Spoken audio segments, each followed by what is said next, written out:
just patterns, things to recollect. It's not just the long, deep sleep that comes when the fear has left.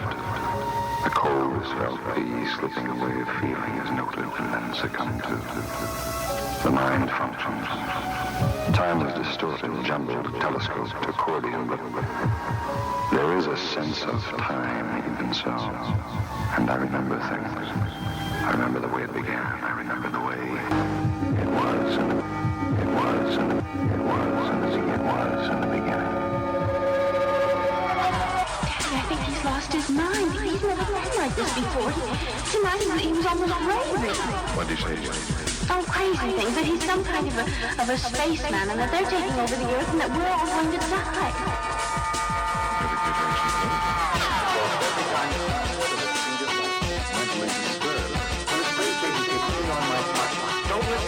They told me to keep in mind the scientific and January 18th, 2023. It's episode 111 of my podcast, Experimentally Ill, where I talk to my artist and entertainer friends here in the New England area. And it's me, your buddy, Michael O'Toole. Make sure you check out all of our shows. Go to experimentally'ill.com. And, of course, you can find us, especially the newer shows and some of my favorite shows you can find on Apple Podcasts, Spotify, Stitcher. You can subscribe on Anchor.fm. There's a ton of ways we're getting the stuff out there. And, hey, I wanted to get the show going again for the new year. And, I mean, you know, who else are we going to go to but our friend, the great artist, writer, and of course, once upon a time, a filmmaker. I was in some of his films, and of course, our old friend Lawrence Holly was in. It's our buddy, D.L. Polonsky. You just stepped on your intro, D.L. What?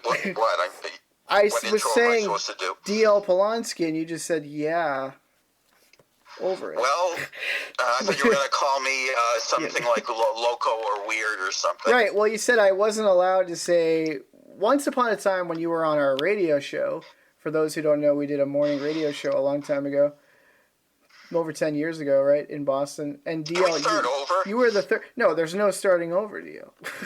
Okay. So I had to be funny from the first second. No. This is just, we're just going with, but, no, you introduced yourself, or no, I think when you did the Golden Sound Rock and Roll show, you did the poster for one, and you named yourself Weird Local Artist. When you I did that once, and then we wouldn't let it go. And so for the Yeah. Spanish markets, we thought you could be the Weird Loco Artist. All right, call him loco. That connotates crazy and local, of course. We just removed the L from local, and that does that work? There's an A in there too. It doesn't matter. Oh, okay. Did we? Okay. Yeah. That's right. Oh, sorry. Okay. Yeah. I don't know. I have a locomotive. Yeah. So anyway, how did we get here? Well, how did we get here? I was trying to keep the.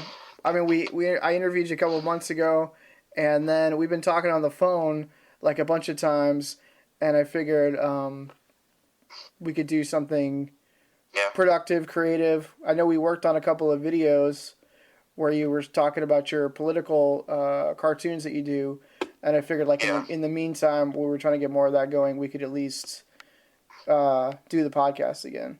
So I'm not an expert on politics. I know some things about it, and I make sure when I do a cartoon that whatever I'm drawing, I'm researching well. Yeah. So there are big areas of information that I don't know. I admit that, but what I'm rendering in a cartoon, I make sure that I know about it. So yeah. Mm-hmm. And I don't care.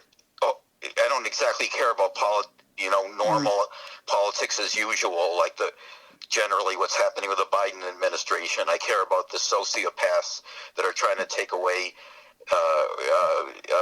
trying to hurt anyone who isn't rich and white and like them. that's not that's fundamentally that's not politics. That's mental illness or sociopathy. That's the problem, is that it's not politics. Which does tie into the show, since we're no stranger to mental illness, and then artists. So are you using the creative medium? There are different kinds of mental illness. Yeah. There's dangerous mental illness, like the Republicans in power, the GOP in power. A lot of them, the GOP leaders, are dangerously mentally ill, especially with the power that we've given them. And there's other kinds of mental illness of private citizens, and most mentally ill people are not dangerous. Right. It's they're just on a different path, than other people. Right. And sometimes it's even an asset being mentally ill.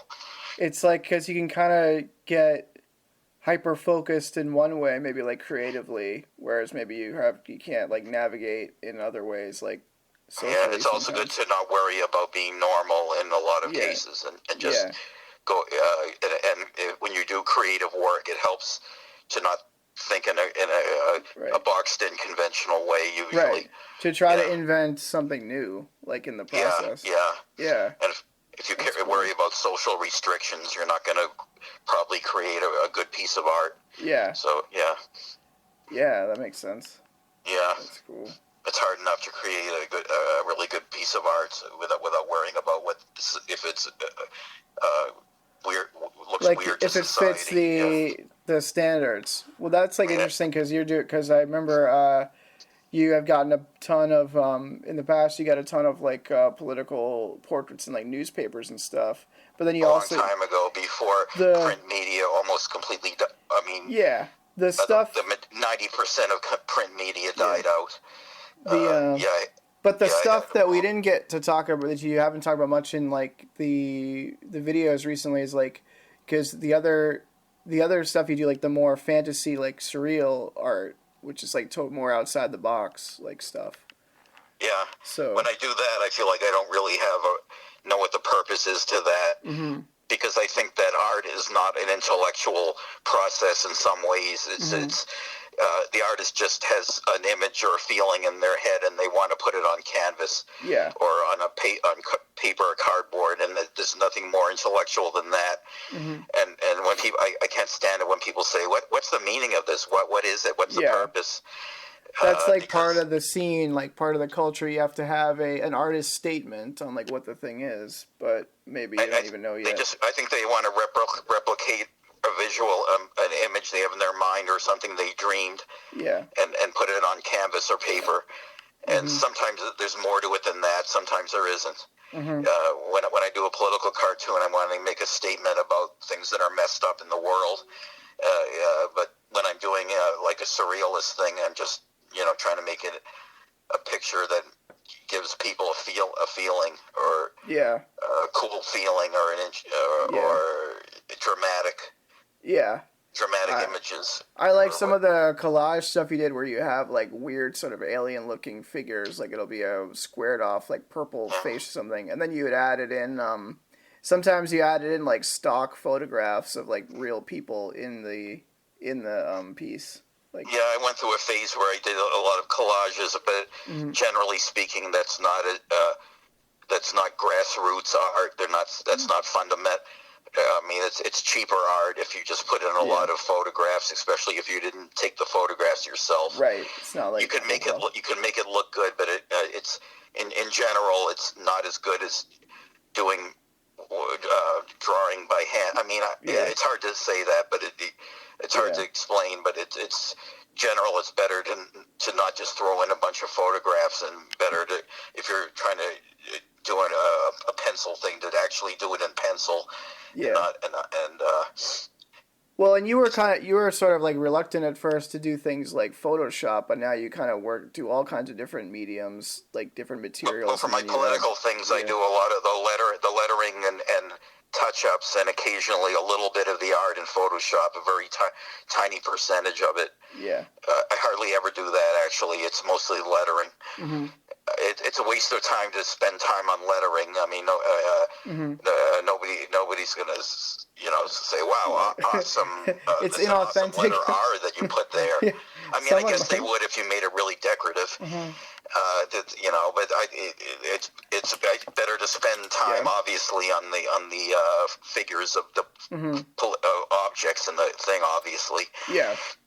Like in comic books, like it's one person's job to be the inker, like just goes over like the thing and adds like depth and shading, and that's all they do. Or maybe they go over the letters or something. But yeah. Well, I usually, I don't know how interesting this is, but I usually use Photoshop for the lettering. I don't see the point, but I do it by hand sometimes. Yeah. Mm-hmm. Yeah. It makes it look more colloquial and homegrown. Is that that's our sister show, Colloquially Ill? Yeah.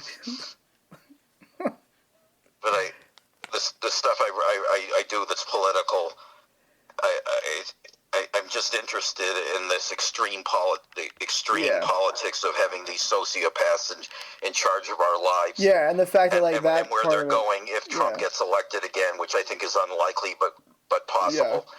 And I'm terrified about that because I think he's just going to go along, continue with what he started. Trying to implement all these things that hurt poor people, and he'll just go along on that path. But I think he'll probably not get elected again, and I think he'll definitely not go to jail. He should go to jail, but he won't because he has the money. He has the money to tie up everything in litigation, and he's too rich. It's sickening to say that, but he's above the law, and I'm not saying he should be, but he's above the law, and he's too rich. Yeah. He's considered too above the law and too rich. Yeah. So when people say no one's above the law, that's a lie. They should. It's just not true. Billionaires are above the law. So we're living in a cruel time where everything is about money and it seems to be the point of the way poor people or old people are treated is never kick a man unless he's down. That's a good way of saying it. It's a joke. Sounds like a joke, but if they're already suffering, they want to make them suffer more, which is just sadism. Yeah. So it was interesting though. Like with the pandemic, did give people some sense of like evening the playing field like a little bit. I mean, the pandemic is sort of like Christmas. It gives people an excuse to act a little bit more human. Something they should do all year long. So in some ways, the pandemic may humanize people, and like maybe they didn't get kicked off of their health care as much, or if they didn't pay up on all the insurance, they didn't throw them off. Yeah, there was more of a grace period. Yeah. So I think it's horrible that people are getting sick, but there's an aspect to the way people are being treated that's good. In some, it's making people a little nicer in some aspects, even though it's horrible when people get the disease, of course. Yeah. I have to make sure I say that the right way. Of course, it's horrible when people get COVID. I'm just saying that in general, it makes administrators and healthcare people act nicer to some people. Yeah, I think like a byproduct is people that kind of like, they kind of like check themselves a little bit, check their privilege, like, as they say. The way people treat people during a pandemic or at Christmas is the way they should treat people all the time, I think. Yeah. But instead they make it into a special thing when people actually act human. Yeah, there was that quote about Christmas. I remember, like, we need to have at least one day where we make it not about ourselves. And I'm thinking, like, only one? I don't follow any religion, but I think that it's important to have some time where they treat people better than they treat them the rest of the year. Yeah. If they're not going to do it all the time, they should at least do it for a few days a year. Yeah. Which they are. And you did. And you did other stuff, like, interesting on your old website you had. You used to write about it. I know I liked your more recent blog you did, but I remember back in the day you used to like, volunteer at a soup kitchen and stuff, right? Yeah, I just can't do that right now. I volunteered at soup kitchen in Boston. I don't even know what they're doing now with serving food. I'm not sure. I don't want to say the wrong thing. I mean, but I don't know if they're even serving people at the seats anymore. Maybe they are. Mm-hmm. And but I mean, I just don't. I'm getting older. I just don't have the energy to volunteer there every week. What got you interested in doing that? That was like in the early 2000s, right? You started to do that. I started in '98. Yeah. I don't know. To meet people and help out at the same time. Yeah. It sounds that's good. Bland, but that's the reason. Yeah, that makes sense. But it makes sense. Yeah. Yeah. Yeah, and I was there. I was there more than the director, which he was embarrassed to say. Yeah.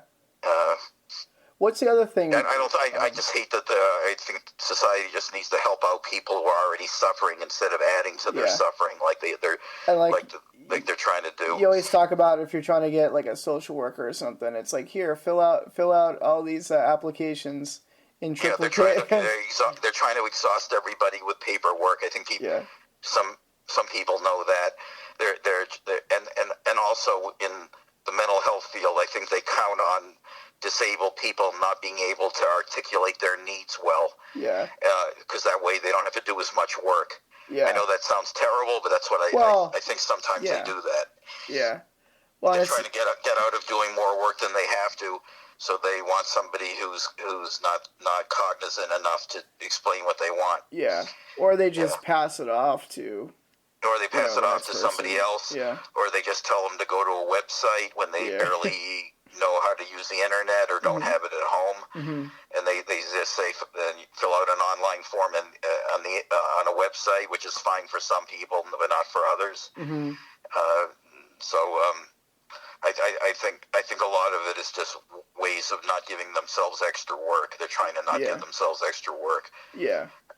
Well, that probably has to do with too. Like, there's so many. They have like too many clients. I think that they can even manage. There's some justification for that, but it's all about amounts. They should do more. They should do more. They should not try to get out of everything. They should. Mental health should be more of a priority, especially now. People see that they really need. And everything is computer oriented. And I know about certain like mental health organizations that try to do everything on the computer, and some people with mental illness don't have computers, or they have trouble dealing with them. Yeah. Even though I know some mentally ill people are brilliant, but others have trouble with it, or they're afraid of. Well, I think I'm afraid of doing certain things on the computer. I was also reading about how like certain stressors and like toxic levels of stress, and I'm sure other specific like mental illnesses. It affects. It's called executive function. Where it's harder to make a plan and plan out the tasks and focus on each thing. So when they kind of like pawn it off on you to go through all these steps, it seems like the society's like always being geared towards superficial things that aren't like physical actions, or like just typing online, and a lot of things. When you try to get something done, you have to actually go somewhere and do it, and they're trying to get everything done by just sitting in front of a screen typing. Yeah.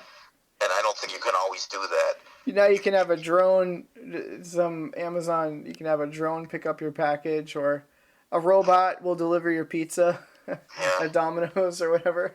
Yeah, so, if you did that with building construction, then I think eventually like the floor would collapse. Was that actually in the novel that you were working on, or is that just I'm going to maybe put it in the novel I'm working on. Somebody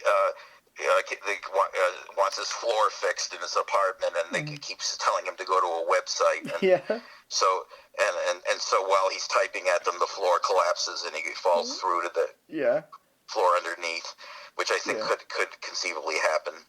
Yeah. If people try to do everything by filling out an online form on a website. You don't like some modern technology sort of ways of communicating because there's like a lack of immediacy or lack of intimacy in the Yeah, when you're trying to use, it's good when you use computers to disseminate artwork and writing, but when you're doing it to socialize, it often makes you even more lonely. Yeah. And people don't realize that, and they blame, they think it's something else, but it's good for some things, but I think generally it makes more things worse. Yeah. But I use it for showing artwork and writing, which I think is one of the few things that it's good for. Yeah. I try not, on social media, I try not to get in long conversations.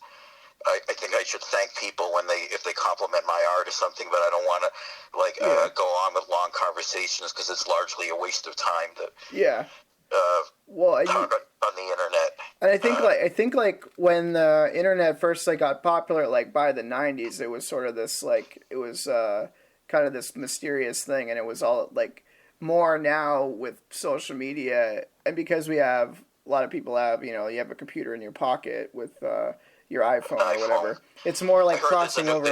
I heard there's a new trend for people to use their iPhones for the internet and internet and email and all that. But when they make actual calls, they get a flip phone, an ancient flip phone. Oh, that's interesting. There's a little trend toward that because it's easier to use a flip phone for just regular calls. Everything else about an iPhone is better. Is the other things it does. Yeah. But for regular calls, a flip phone is simpler and louder. So I also like the thing against all that technology. I'm just against the way it's being used. Yeah. The thing also with the iPhone battery too, when you're in the cold, the battery craps out pretty. Yeah, and it does it more than it does with a flip phone. Yeah. So my flip phone's hardly ever died because I'm out in the cold. Yeah. So yeah.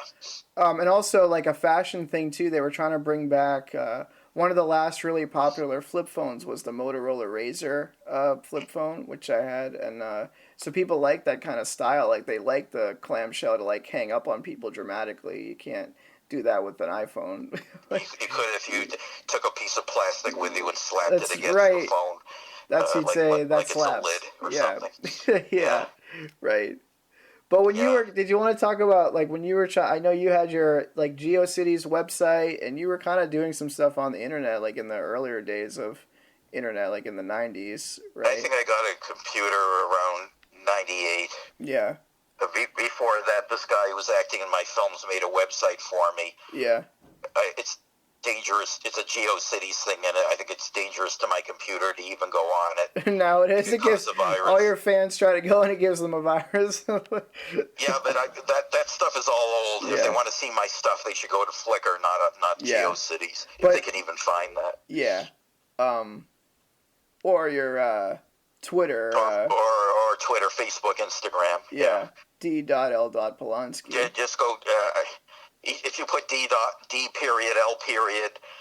space Polonsky, POLONSKYN, or without the periods, it'll probably come up on those things.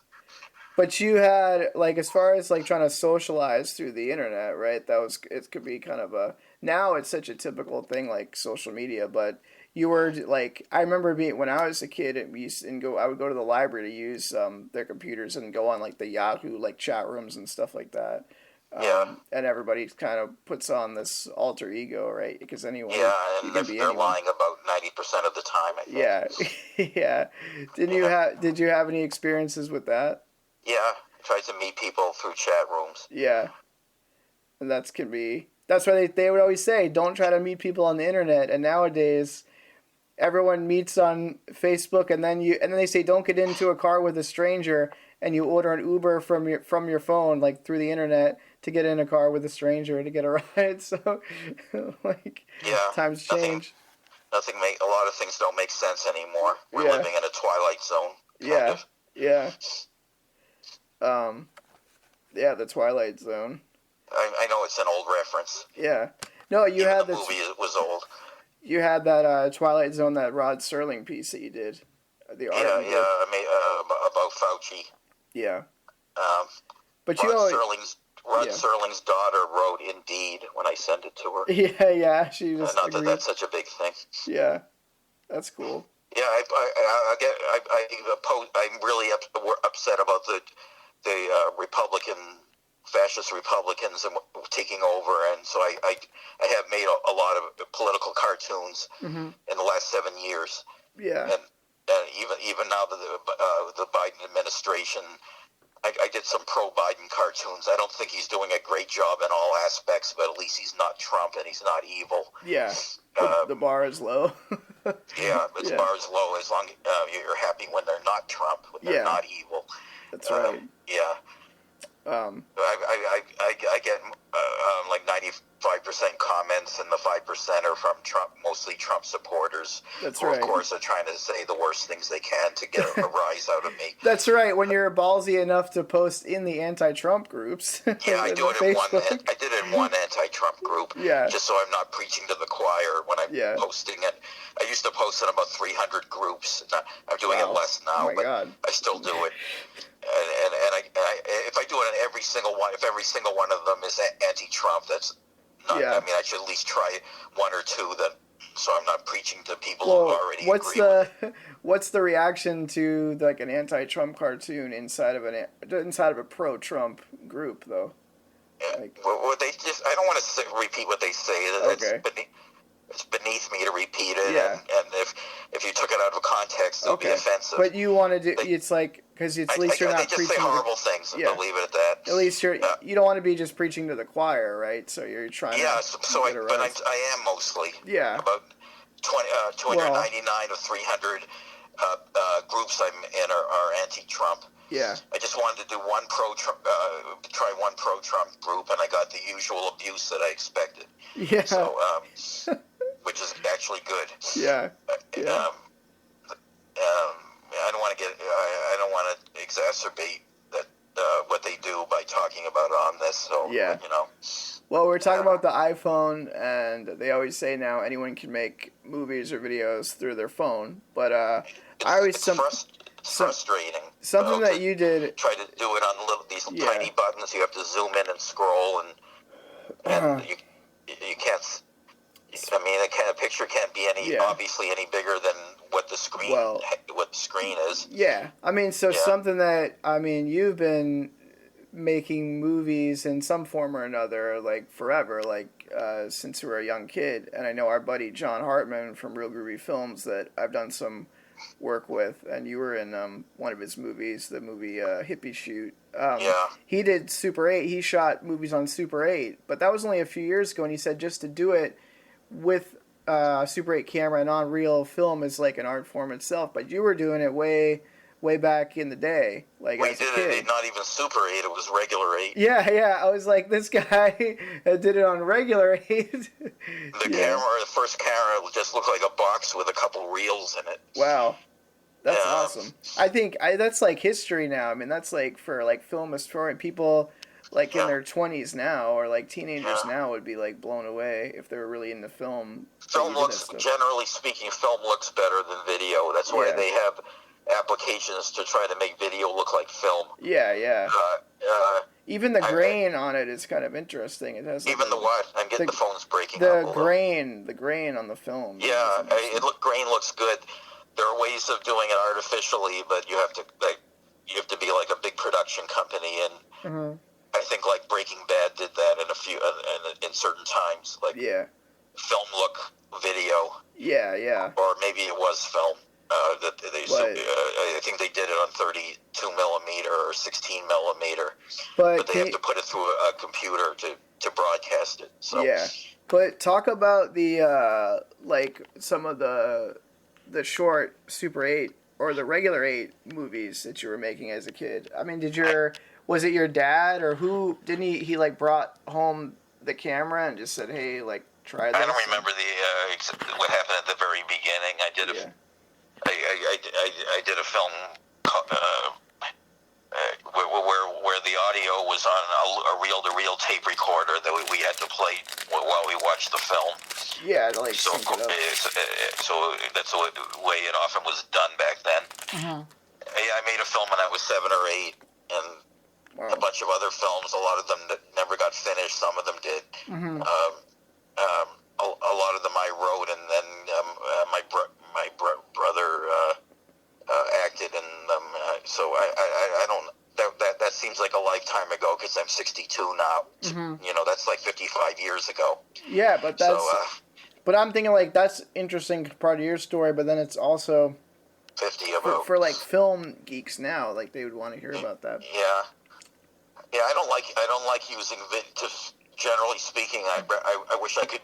If I ever made a film again, I'd want to do it on Super 8. I mean, on 16 millimeter. Yeah. Just not video. And it I bothers think me that John it's on Hartman video. made his movie Ghost Bridge on Super 16.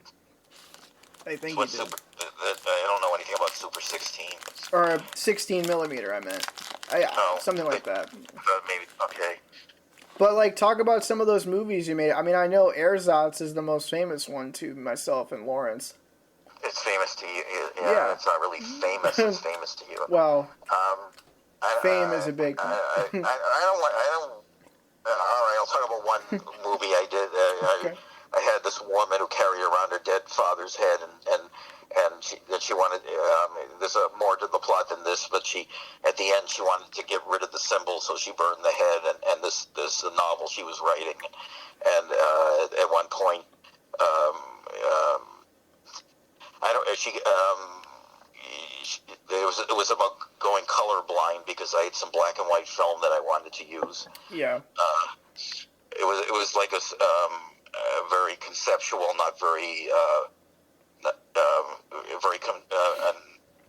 it was like fantasy somewhat. Mm-hmm. Yeah. Didn't you I get made that when I was 13. Didn't you get like some of your teachers or something to be in it, or something like that? A little bit, yeah. I had my AV teacher in it, but I didn't even use his voice. We used somebody else's voice. Yeah. It was hard to do because I was getting bullied at school at the same time that I was making this film. Mm-hmm. So it was amazing. I could even bring the camera in and make a film while I was getting bullying from a lot of the school. You brought the camera into the school? You filmed in the school? Yeah. But it was. They acted actually the day that I came in and filmed it. They were acting nicer. They were like surprised by the camera. Oh, that's so cool. I didn't get the shit that Yeah. I can say shit, can't I? Yeah. Of course. I didn't get a lot of the shit on that day that I usually do. Yeah. Yeah. Is that when you said I'm gonna commit to being a filmmaker because it got me less shit? No, I was already doing it. That's good. I don't want to just talk about stuff I've done 50 years ago. Wasn't there another I'm Super 8? rewriting a book now, and I'm working on a non-political picture. That's what I'm doing now. Mm-hmm. What was the film? Didn't you say you and your brother showed it at some college, and then it got like lost on the subway, or it got like destroyed or something? Yeah, I got Oblivion. All right, and it was called Oblivion. And yeah, that's ironic. And then it went into Oblivion. All right, bring up every negative thing you can think of. It's not. I think it's an interesting story. People like to hear the conflicts and the challenges that you overcame. Yeah, I didn't really overcome it. I just lost the film. Yeah. But I found the animation picture that was in the film a lot. That's right. Like, talk about, I mean, you couldn't just, it's not like you could just run off another copy, right? I mean, it was expensive to do this, right? Or it was... I didn't think, I don't want to talk about this. What was the movie? You don't want to talk about the movie itself? Like, what was the plot of the movie? I don't want to talk about that movie. Okay. Let's talk about something from this millennium. I wanted to, so I can't ask you about when you auditioned to be on Zoom? Well, I didn't get it, so it's another, I auditioned twice, I didn't get it, and I auditioned for the movie Endless Love, and I didn't get it. Tell people what Zoom was for those who don't know what it was. Zoom is not a video thing where you go and chat like it is now. Right, that's right. It was a PBS show, and I auditioned twice with my brother. It was like an ensemble of kids, right? Yeah. So. Mm-hmm. Yeah. What did they have you do in the audition? I wanted to be an actor when I was young, but I was in the Boston Children's Theater, and I think one of the people in it was on Mad Men. She was later on. a comedian's girlfriend or something on Mad Men. Mm-hmm. Melinda McGraw. I guess I can say her name. Yeah. I remember her face from that That's group. cool. Not that it matters, but Yeah. yeah. So So what was the Boston Children's Theater? it was a thing that that I went to every week. There were people from a few kids from Zoom in there. So it was like an acting class? An acting class, yeah. Yeah. Do you remember the stuff you had to do for that? Like Yeah, they had to pretend there was a really hot spot on the floor and how you'd react to it. And I thought that was bullshit. And it's like I complained to that it was like new agey bullshit to do that. But now I'm thinking you have to do something. They have to teach kids somehow. Yeah. So why not pretend that there's a spot on the floor that's burning hot? Yeah. That's good as anything else. So I was being a kind of a jerk to the guy who ran it. So and they had them just do a lot of random things, like pretending they're things that other. Did you have to pretend things. to be like your favorite animal, or pretend to be a tree? Yeah. Or It was a little bit. I mean, a little better than that. Like I don't remember. It was. You did get your neighbor's cat was on Zoom? Yeah, no, our cat was on Your Zoom. cat, that's right. Your cat was cast before you. They on this song called "The Cat Came Back." They had a black cat at the end of it, and we gave it to Nina Lilly, who was one of the original Zoom cast. Yeah. Who's related to Eli Lilly, the pharmacist, the famous pharmacy company. I think that's her daughter. Mm-hmm. I mean, Eli Lilly, his daughter. Uh-huh. And she put the cat on the show, yeah. Yeah. Was it a catastrophe that the cat was cast before you? No. Okay. No. I wish I wanted to be on the show, and only my cat was on it. So. Yeah. What was your cat's name? Claudia or Vivian. I think it was Vivian. Yeah. It was the daughter Vivian. There were two of them. Mm-hmm. Vivian. That's cool. Can we talk about something from this century? Do you want to talk about the novel that's not I'm writing a novel that's I'm not going to give out the whole plot anyway. I mean, it's a dystopian novel, hopefully on the lines of 1984 and Brave New World. Yeah. Even if it's not going, it might turn out not as good as those, but it's on the lines of that. Uh-huh. I mean, I think that there's a lot wrong with those books, but maybe I'm not saying that my book. I'm just saying it's the same subject matter. Yeah. So I mean, dystopia, things that are wrong with society, and it goes through several. Decades and into the future. So, do you think, like people say, we're like in along the lines of 1984 now? Like, how in the book it would talk about, wasn't it published in 1948? And they talked about how people would have giant monitors or giant TV screens in there. Yeah, he was right about a lot of things. It's very disturbing, but but they're controlling us in sneakier ways, like ways that are like through entertainment and gaslighting, which is another book and movie. I think actually Orwell was pretty naive, because he thought that the people who are in power would just admit that they're evil at some point, and that they're completely they're completely manipulating us and pretending they're not evil. They're pretending it's for our own good. And in the book, they just came right out and say, we want to stamp on people's faces for the rest of eternity. Yeah, and I don't think if an evil group is going to take over the country, the world, I don't think they're going to announce their intentions like that. They would try to hide it.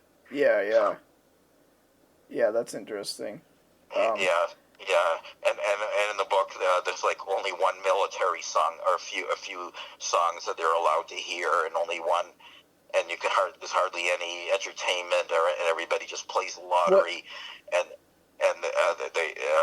the people who work in the lottery know that you can't win it, but they don't want to tell anybody. everybody. Oh yeah, yeah. No, it's like more subtle with this, with our lottery. Like people, oh, it's $1 billion. Like we gotta do it, and like, what are the odds of that really? Like they're counting on people not knowing the math. Yeah, yeah. And not caring about the odds. Mm-hmm. If they did, nobody would play it. Yeah, yeah.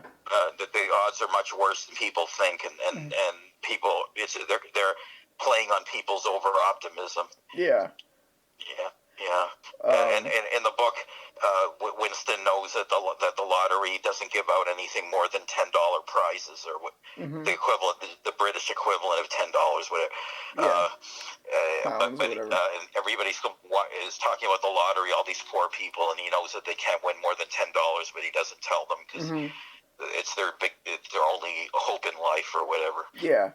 So I thought that was a good poignant. Yeah. Talk more about that, like as far as like entertainment and how you feel like that's kind of used to distract. Because there's definitely, we talk about like pop culture stuff, and I know there's some entertainment things that you like and behind the scenes stuff in movies, but then there's also like for some reason I am interested in entertainment, how entertainment, but I'm more interested in how it's made than watching it sometimes. Yeah. I wanted to be involved in it. I never was much, but I wanted to be involved in movies and television. And but I don't. Instead, I'm just I have a following on social media, and I'm trying to write a book. But that's still something. But before that, it's hard to become a television writer. All those things society makes very hard for you to be successful at, because they can't support such a big percentage of people doing that, so they make it very difficult, and only a tiny percentage of people can succeed at it. But you did you did a lot of more recent movies on like digital video, and then I tried to do a few commentaries. Yeah. I haven't done for them for a while. I don't want to talk about this, but one of them won a national contest. Yeah. A little thing about a little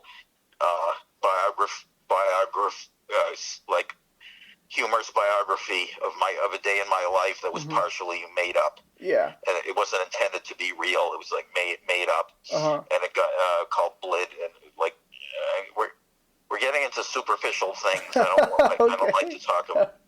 Let me see what we can. Well, I think I asked you last time about the talk show stuff you did like in the 90s. There's a whole lot wrong with society now. I know I'm just a regular private citizen, but I really it really disgusts me, and I kind of wanted to talk about that. But and the way like hospitals and things try to exhaust you with paperwork so they don't have to do any physical action to try to help you.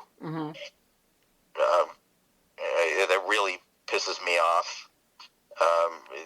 When you have like a near emergency and they make you go through like a 25-page form, and when you're doing really bad, and they make you go and people know what happens, but it's they always have some excuse why they have to have all that paperwork, but they're not good excuses. They're not good reasons. They could do better than that. They do better in other countries. Sweden has better health care. I think Canada and France and New Zealand is better at almost everything. Have you ever been? This is not a great country anymore. Yeah. It was in some aspects before decades ago. It gradually got worse. Yeah. Because of what Thatcher and Reagan did in the 80s. Yeah. Started the whole thing and then led to Trump. The country used to be great in some ways, and now it's oppressive. I know you wanted me to be funnier, but I wanted to say this. Yeah. I'll just let you go. Yeah. I'm fascinated how you know so much about how New Zealand is a better. What else is happening? I read. Yeah, that's good.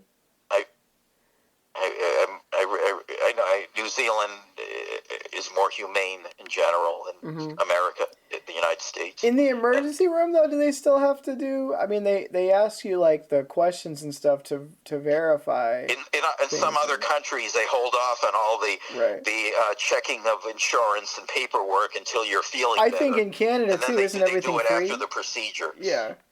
Yeah. The healthcare is free in Canada, right? That's the whole. It's free or cheaper or something. Yeah. Yeah.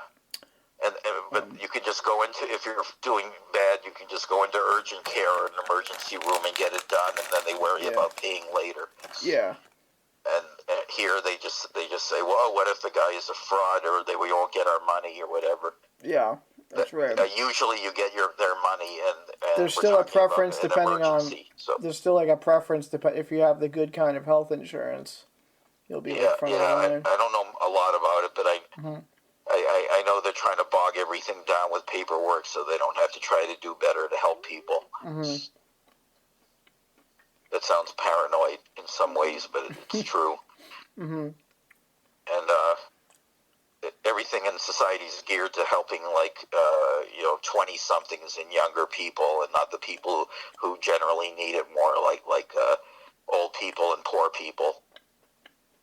So we're living in a barbaric time, in a lot of ways. Even though the technology is getting better? That's not everything. The technology is getting better. But the humanity is getting worse. Be cruel to the poor people. I mean, it's a tool for oppression also. Yeah. It's a tool for creativity, but it's also a tool for oppression. It's a tool for doing anything. And a lot of the things people do are oppressive. Or sadistic, you would say. Or sadistic. I try not to use these extreme words. Whenever I use the word sadistic, people just say, oh, paranoid. Yeah. It's all the sound of the word. No, they're sadistic. These people, these Republican leaders are sadistic. You always say it should be about the actions and not the words. But you're also a writer. So what does that mean? Like actions are like it shouldn't be about words. People get hung up on words too much. Yeah. Is that what you're saying, or are you saying the opposite? I don't know what you're.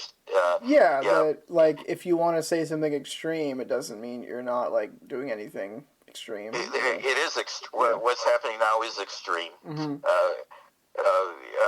What they're trying to implement, in local politics and national, like governors and everything, are implementing barbaric. I think it's called draconian laws. Yeah. And they're designed That's right. to What was the thing where they were rich and straight and white? Yeah, they were separating at the border. They were putting the kids in cages and stuff. Yeah. That was going on, I think, before Trump, but I think Trump, a lot of Trump's policies amplified it. Yeah. Or he tried to keep it going.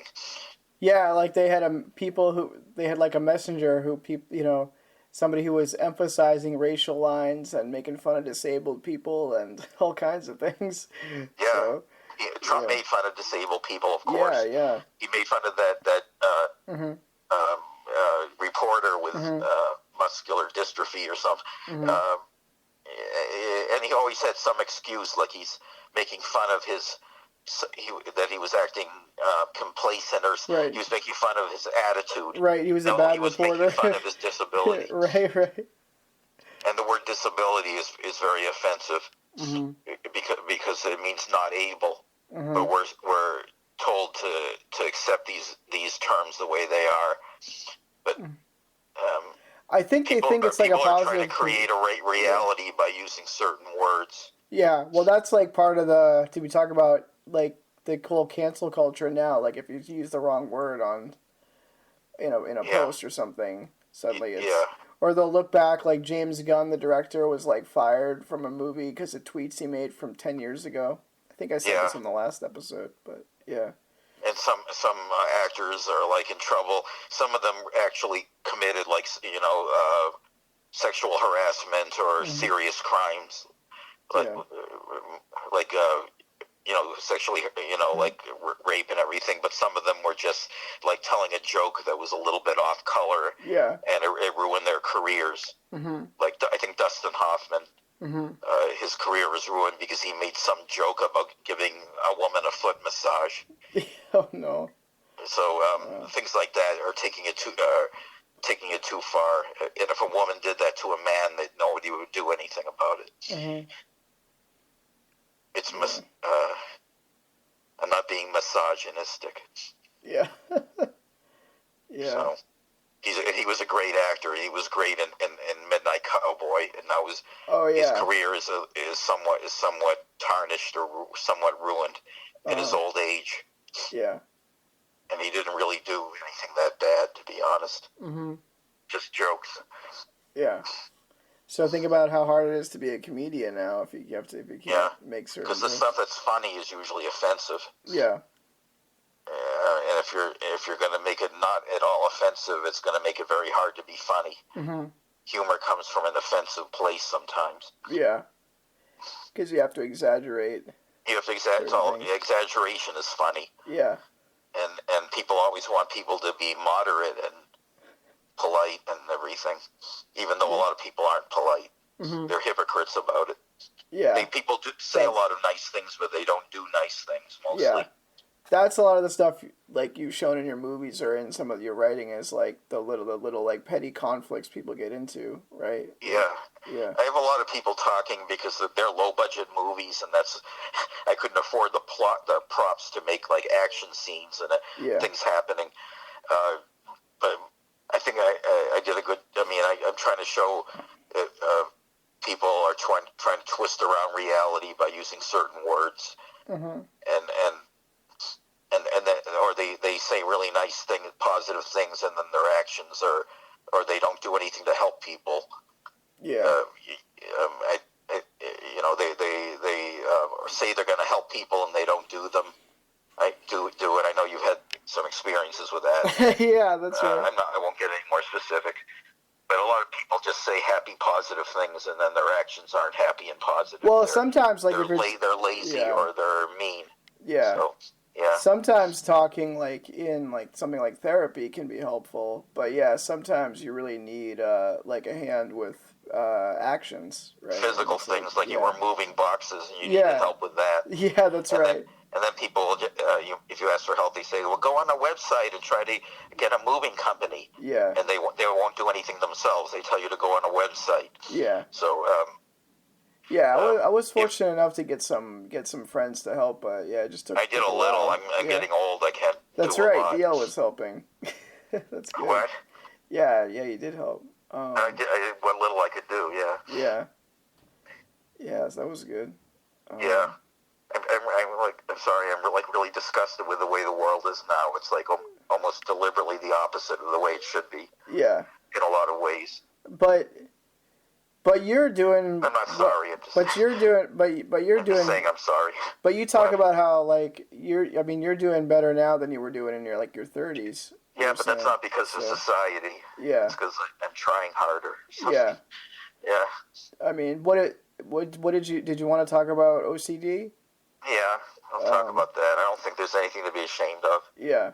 There people can say, he has OCD. That means they're going to act like everything he's saying is invalid because I have a mental illness. Yeah. But it's not. People who have mental illnesses can be right about a lot of things. I know. That's like the exact opposite you want to do is like if they say, they have mental health issues. Well, it doesn't mean you have to think of the context of things. It doesn't mean we dismiss everything somebody says. I mean, yeah. Yeah. When people are looking to discredit someone, if they have one thing wrong, they act like it ruins the whole thing. Yeah. So. I have OCD, but it's probably not the typical kind. It's like a curiosity about the way things look, and I have to take photographs of them. Mm-hmm. And I guess it doesn't make sense. If I really thought it didn't make sense, I wouldn't do it. But other people tell me it doesn't make sense. I think a little of it makes sense. Yeah, I think everybody could do with a little, 2% of the OCD I have, so they wouldn't lose documents, and they would get copies of things that they need more often. Right. It's just like my uncle used to say it's like having the thermostat is like turned up when you have like a mental I just illness. do things too much. Yeah. That's all. I do way too much of it. Mm-hmm. And you always think about things are a matter of degrees, or you always talk about percentages. Yeah, it's boring, but that's the only way to get to reality is to think the problem with all these people and everything is that they do too much of the bad things. Yeah. Everybody does a little of the bad things. It's just that that it's the we're always fighting wheelhouse, against, as they say. We're always like sort of fighting against our worst or our most like base impulses. Like, yeah, I think people don't have a dark side. They have a dark center. Yeah, that's your they have to fight against in order to be in society. Yeah. That's interesting. I'm sorry. This isn't what you wanted. You wanted me to get in a petty argument with with so me. We could be funny, I think. But no, I think we were almost coming to blows in planning for the show, but I think this has been good. This is good. Yeah, I'm trying to think of what really matters, and what matters is the oppression of people to me who are not. But as far as the broader idea with the OCD is like, and ties in with disability too, is like that is its own kind of oppression, right? Where you have this diagnosis that you can't necessarily control all the time, and then you have to fit into like the broader society, and then you have people like judging that because they don't understand. And people say never talk about your mental illness. But I do have some behavior that is obvious, and if I don't tell people about it, I take pictures of things, they'll think I'm a spy or some ridiculous thing. Right. So I have to tell them because I can't control it completely. Yeah. And they can see what I'm doing. Yeah. So the people are always saying this or that is inappropriate to talk about. Mm-hmm. But usually, if you don't talk about those things, it just makes life worse for everybody. Yeah, that's something that I struggle with too. Yeah, it's definitely a struggle as far as because sometimes maybe you bring something up and then like, as you know, right, if there's something that you don't want to say, it's like it just leads to more follow-up questions and maybe you don't like that's the problem answer, people say don't talk about this or that, right. But everything's connected, and so, sometimes you like get drawn into it. It's like you have to decide too, like maybe you don't want to necessarily be like an ambassador for OCD all the time, but you're right, if you don't say anything, ambassador against OCD, nobody's gonna learn. No one's gonna, like they say, hey, it's a teachable moment. You don't want to be ambassador against it. You don't want to just talk about it all the time. Yeah. But you have to talk about it a little because the symptoms are visible. Yeah. And you don't want people to think you're doing other things that are worse. Yeah. So you have to talk about it. Mm-hmm. Yeah. Like you did, I think we mentioned on the last episode, like you did a bunch of, you did like some talk shows where you interviewed other people who had mental illness. I did that a long time ago, and I don't think I did it the way very well. But didn't you win an award for that also? I won a tiny award from New TV for What is Normal, and a tiny award for an interview with Barney Frank. Mm-hmm. They're just local. I mean, they're local cable station awards. Yeah. But they're not big things. But they're cool. I'll say small award, not tiny. Mm-hmm. But some people didn't want to joke about their that I interviewed about their mental thing, and some of them did. Mm-hmm. And I maybe in a few places I shouldn't have led them on with the questions I asked. Mm-hmm. I did a couple other shows, but the main one was What is Normal. Mm-hmm. And also I think I overgeneralized, but I think I did better with my movies that had scripts, where I wrote a script, than I did with those talk shows. Yeah. Wasn't the other one 1 in 5? Yeah, but that hardly got shown. And there was another one that I just called the D.L. Polonsky Show. Yeah. Because I wanted to have one of them with my name on it. Yeah. So, how do they differ from one another, though? They don't. They just have different names. Mostly they're the same. Yeah. I had one called Videotape Worms. Oh, that's good. Just to call it something. Yeah, you have to give us some puns, Yo, because people know you as the king of puns. So if they know me at all. Yeah. Yeah. I try to use puns in my political cartoons. Yeah. But it's hard to do that without being superficial. Mm-hmm. But some puns go right to the heart of the matter. Mm-hmm.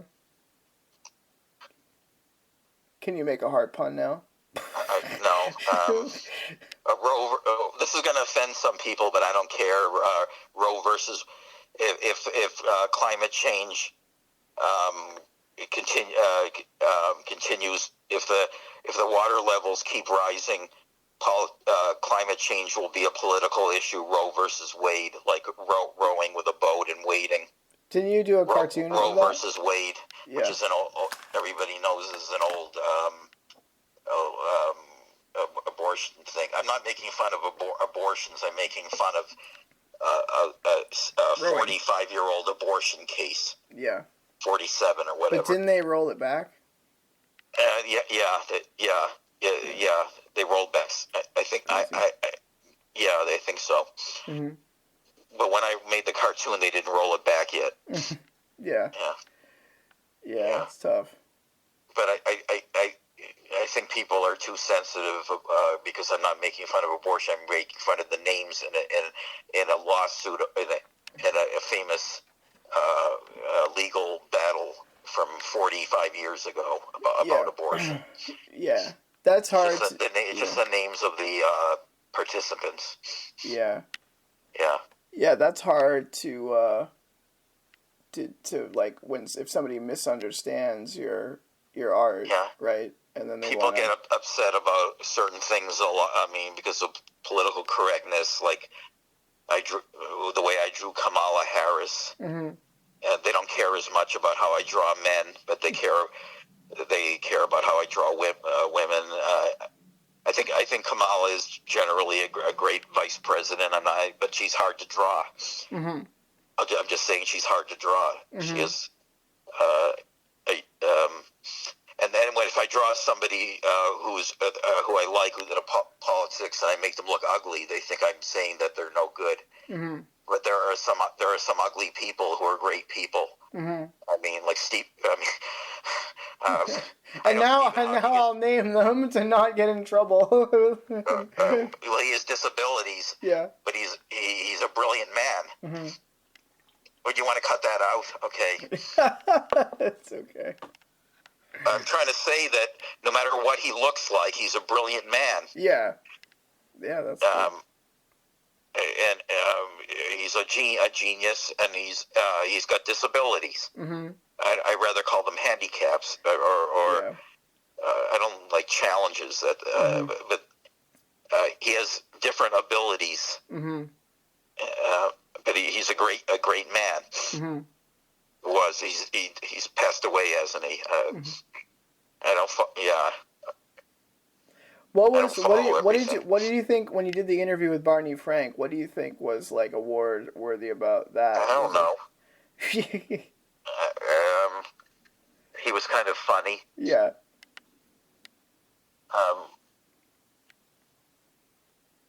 What I said shouldn't have been controversial about Stephen Hawking, because I'm saying that it doesn't matter what he looks like, and it doesn't matter that he's in a wheelchair. Mm-hmm. What matter? I'm just saying what matters is his character. Mm-hmm. That's all I'm saying. Yeah. But what inspired you to want to talk to Barney Frank? He comes from Newton.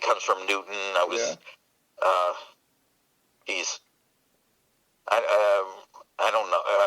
He comes from Newton. He's openly gay. I'm gay, mm-hmm. and I wanted to interview somebody, and that was somebody who was a major politician who came from Newton. Yeah.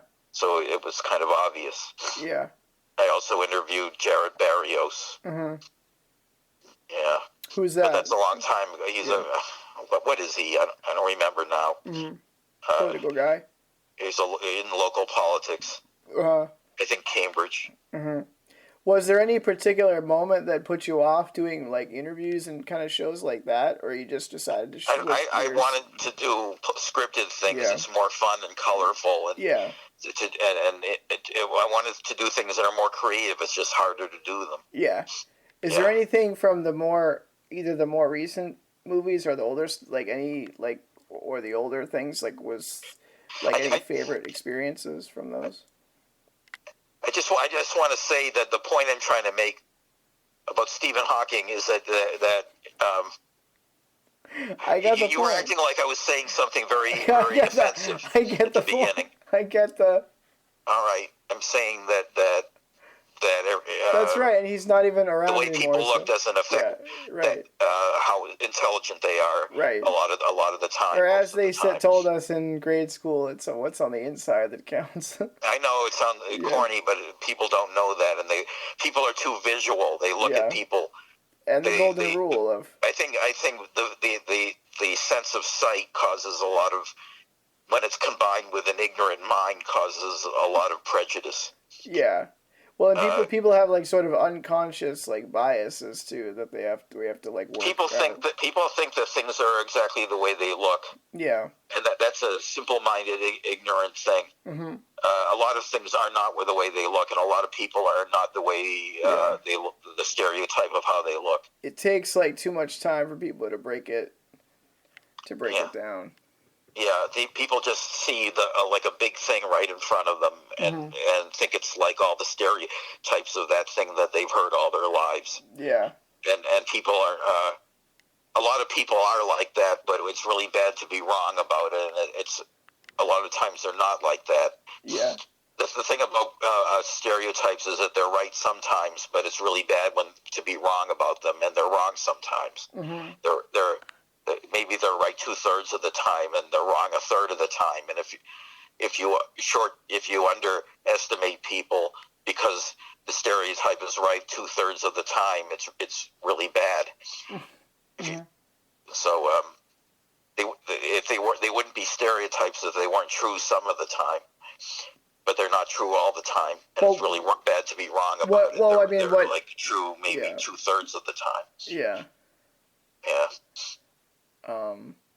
But I was asking, like, are there any from your movies, like any good experiences? I know you always say it's like hell to get everything organized and the limitations. I enjoyed editing it when I didn't run out of time. Yeah. When I'm alone, I have time to think of what I want. And when I'm shooting the film, if I take like 5 minutes to set the lighting up, they say, "Oh, he's OCDing again." That's right. I was gonna say, how do you reconcile like the OCD with doing visual things as an artist? Like, does it help? I think it might make it better sometimes, that it makes me suffer more, but that's life. Yeah. But that's impressive too. Like you would mention to me sometimes, like when you were younger and really struggling with the OCD, we were still doing art most of the time, or was there like a period? I think I got my mentally. I hate the words mentally ill. Yeah. Mentally sick. Yeah. I don't mind. It just, why say ill when you could say sick? Mm-hmm. And I'm not sure it's always a sickness anyway. I think the acting different isn't always a sickness. Mm-hmm. But I think I started when I was about 14 or 15. Mm-hmm. Doing things differently. Yeah, that's true. It's like, that is sort of like, you don't want to say like challenge, it's kind of, but it's just a it's hard to find the right. Why don't they just make up a word? A different way to, disability is like a made up word, right? I think they like it because it has the word ability in it, right? So you can make it sounds like something. But it says disability. I know you're taking it away. You're emphasizing. It's exactly the worst thing if you take it literally. I know. At least handicap is its own thing. It's used in golf, right? Like.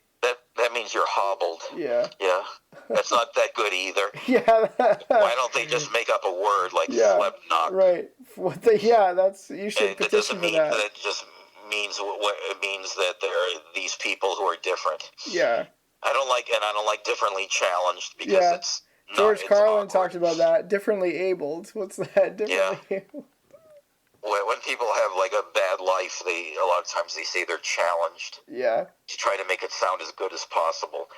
I guess they're challenged, but they also just have a bad life. Yeah. I mean, there's both going on. You wrestled with bad luck and feeling like you were Al Bundy from Married with Children, right? So. I have some parallels to him. I think I'm smarter than him. Yeah. Yeah. You're sort of exaggerating what I said. I just like the show. I don't. Yeah. I kind of worry that I have bad luck like him sometimes. Mm-hmm. But I don't think I'm him. Yeah. They should have done more with that show. Like, it's a what? It was a what? They should continue it. Yeah, I thought that was. Yeah, it was a good show, but the writing got worse as it went along. It got more cartoonish. Who cares about somebody who falls off the roof 5 times and doesn't go to it? Right, there's no stakes. There's no stakes there if he can just recover. Or gets swept up in a hurricane, a tornado, and ends in the land of Oz. how can you care about a character? Wasn't one of the earlier seasons I remember seeing as a kid that was really funny is when the aliens showed up and you weren't sure if it was a dream. Yeah. And they needed Al's socks to fuel their ship. They wanted socks for fuel. Yeah. Yeah. I feel like I could have written a lot of that show myself. Yeah, you got to do a spec script. Start writing something like it. The show's not on anymore. I think they were going to do a cartoon version, but I don't know if it happened. That's what I read. Yeah.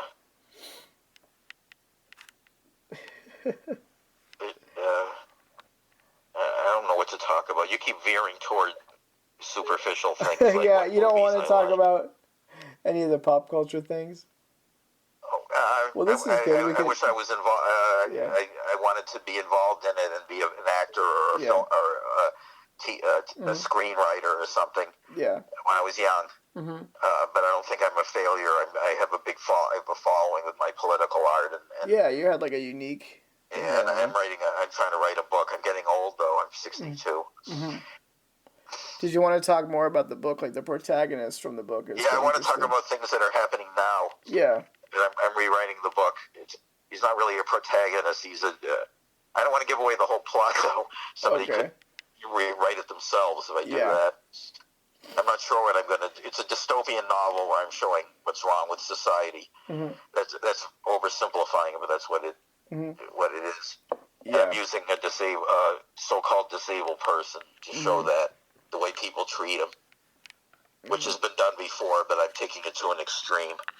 Yeah. Like making him really disabled and really treated bad. Mm-hmm. But the part I'm writing now is before all that. Mm-hmm. So, yeah. It's a period piece also, right? Yeah. It goes from 79 to I don't know when in the future. Mm-hmm.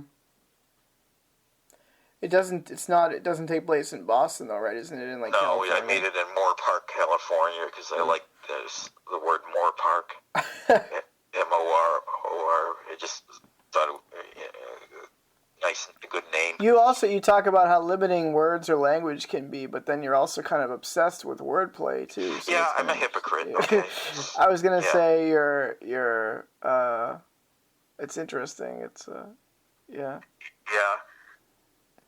I think people only know a lot of reality from the words that people use, because people. I don't know. Yeah, because that's how you cultivate. It bothers me all the time that the world isn't more about physical things like building houses or physical making things. You don't hear much about. It's not that interesting, I know, but making products. Mm-hmm. But those things aren't that interesting. But we hear about other boring things like healthcare, and you have to learn about all that stuff. Mm-hmm. How come you don't hear much about like building houses or making products? Mm-hmm. Well, depending on what you watch, the world's going to fall apart if people just talk and don't act on things. Mm-hmm. Well, someone's still doing that. I mean, there's but you don't hear much. You don't hear that. You don't hear. You have to go to a trade school to learn about it, or watch a home renovation show. This old house. Yeah. There are. Okay, I'm wrong. How's that? These things are more important than a lot of the things people talk about. Well, but you're honest. I know what you're saying though too. It's like we're for better or for worse. Like we're trying to change the language, because then that's you kind of change the thoughts, and the idea is hopefully things improve. Like because I think of that. people should care more about what they do to people and less about what they say to them. Yeah. But as someone, I know you can say terrible things to people. Yeah. But the people people do horrible things to people, and then they just worry about words that are offensive. Mm-hmm. But at the same time, they're like not giving money to homeless people on the street because they might not use it for food, they might use it for alcohol. Well, that's the thing. That's like that's the thing you talk about the detriment of like stereotypes. Like because that's just a bias that like assuming that they're going to use it for alcohol. They might, but they might not. Yeah. So you can't tell. So you should give them money on the off chance that they'll use it for food. Because it's people are always making excuses not to help people who need it. Yeah. And I don't want to get near them. They might smell or it's none of my business. Yeah. People act like people use the idea of privacy and things being personal too much as an excuse not to help people. They say, "I don't know them. That's none of my business." Yeah, yeah. Well, we're all part of the same race. I don't want to say brotherhood. That sounds the same race. So it is our business. Yeah. Yeah, definitely. Everything people are trying to be as far away. There are a lot of people who are like obnoxious, and you don't want to be around them. But if you don't help anyone, then you're not helping the ones that aren't that deserve it. So, that's what happens. Like people had a bad experience with one person or another, and then they choose to, look at it. But it is dangerous because there are a lot of dangerous people. So it's all about amounts. They need to do it more when they can. Have you seen when they know something about the person around the city? Like, have you seen how they put those spikes up, like on the benches and things? Oh, that's a good. They try. It's called hostile architecture. Wow, that's. I read a hostile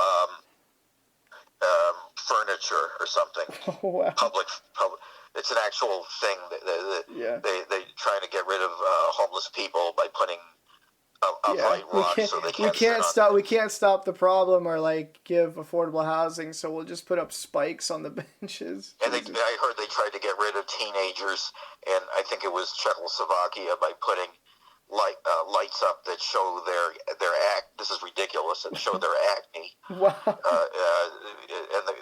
So they won't like hang around a drugstore because. This pinkish light that is made to show all their blemishes. Yeah. I read about it. It sounded ridiculous, but the whole world is set up in a very inhuman way, generally. Yeah. I was thinking about some of your other art and the characters around. Was it Alston or Cambridge? Who was the guy, Mr. Butch?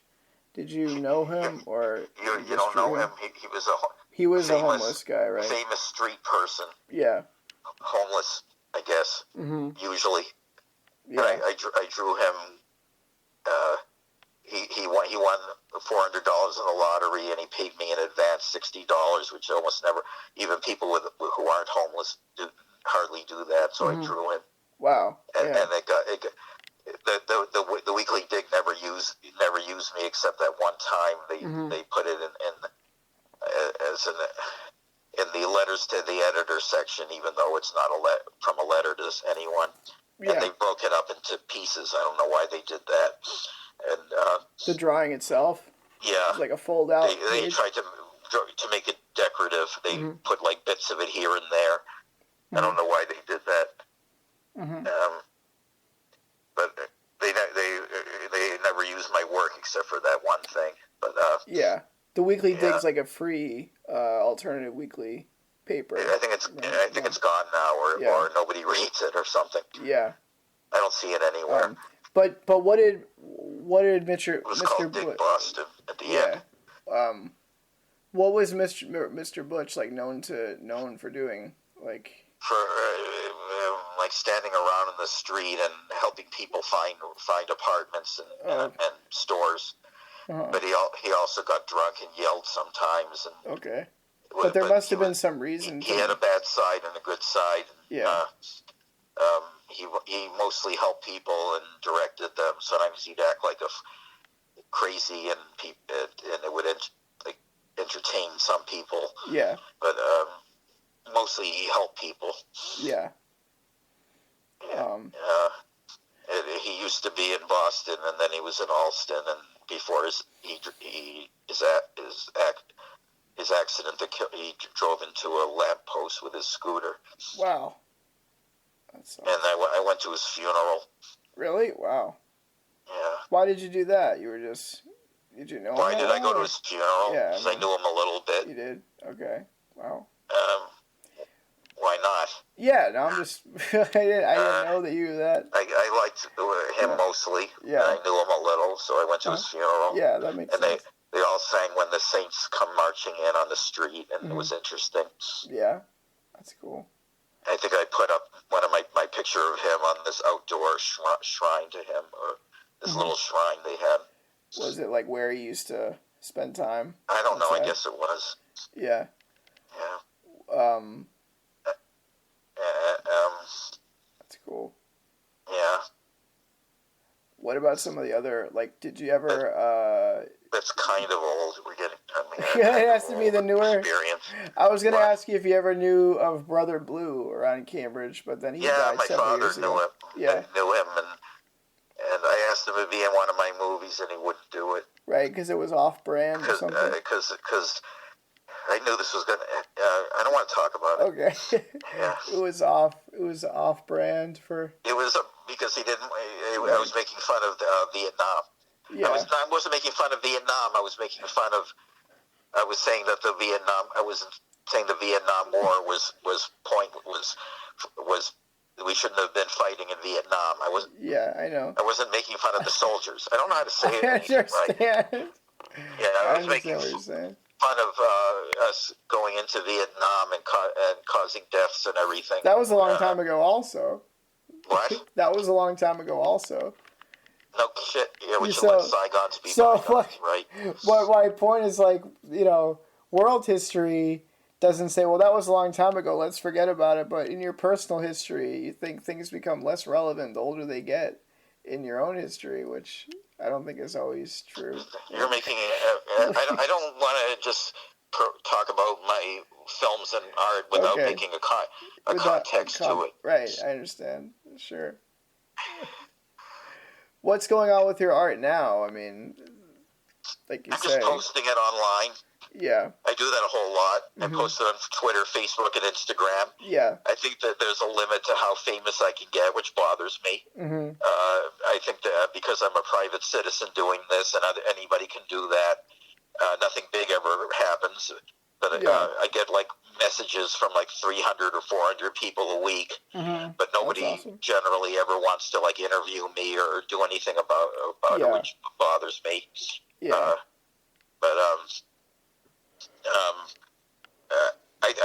I think we should stand up to this horrible the horrible GOP. Now it's not the GOP. Even though we got Biden in there, the GOP is still trying to take over. I don't know how to say everything. They're evil, and they're still around. And Trump is the head of it. And Trump is the head of it?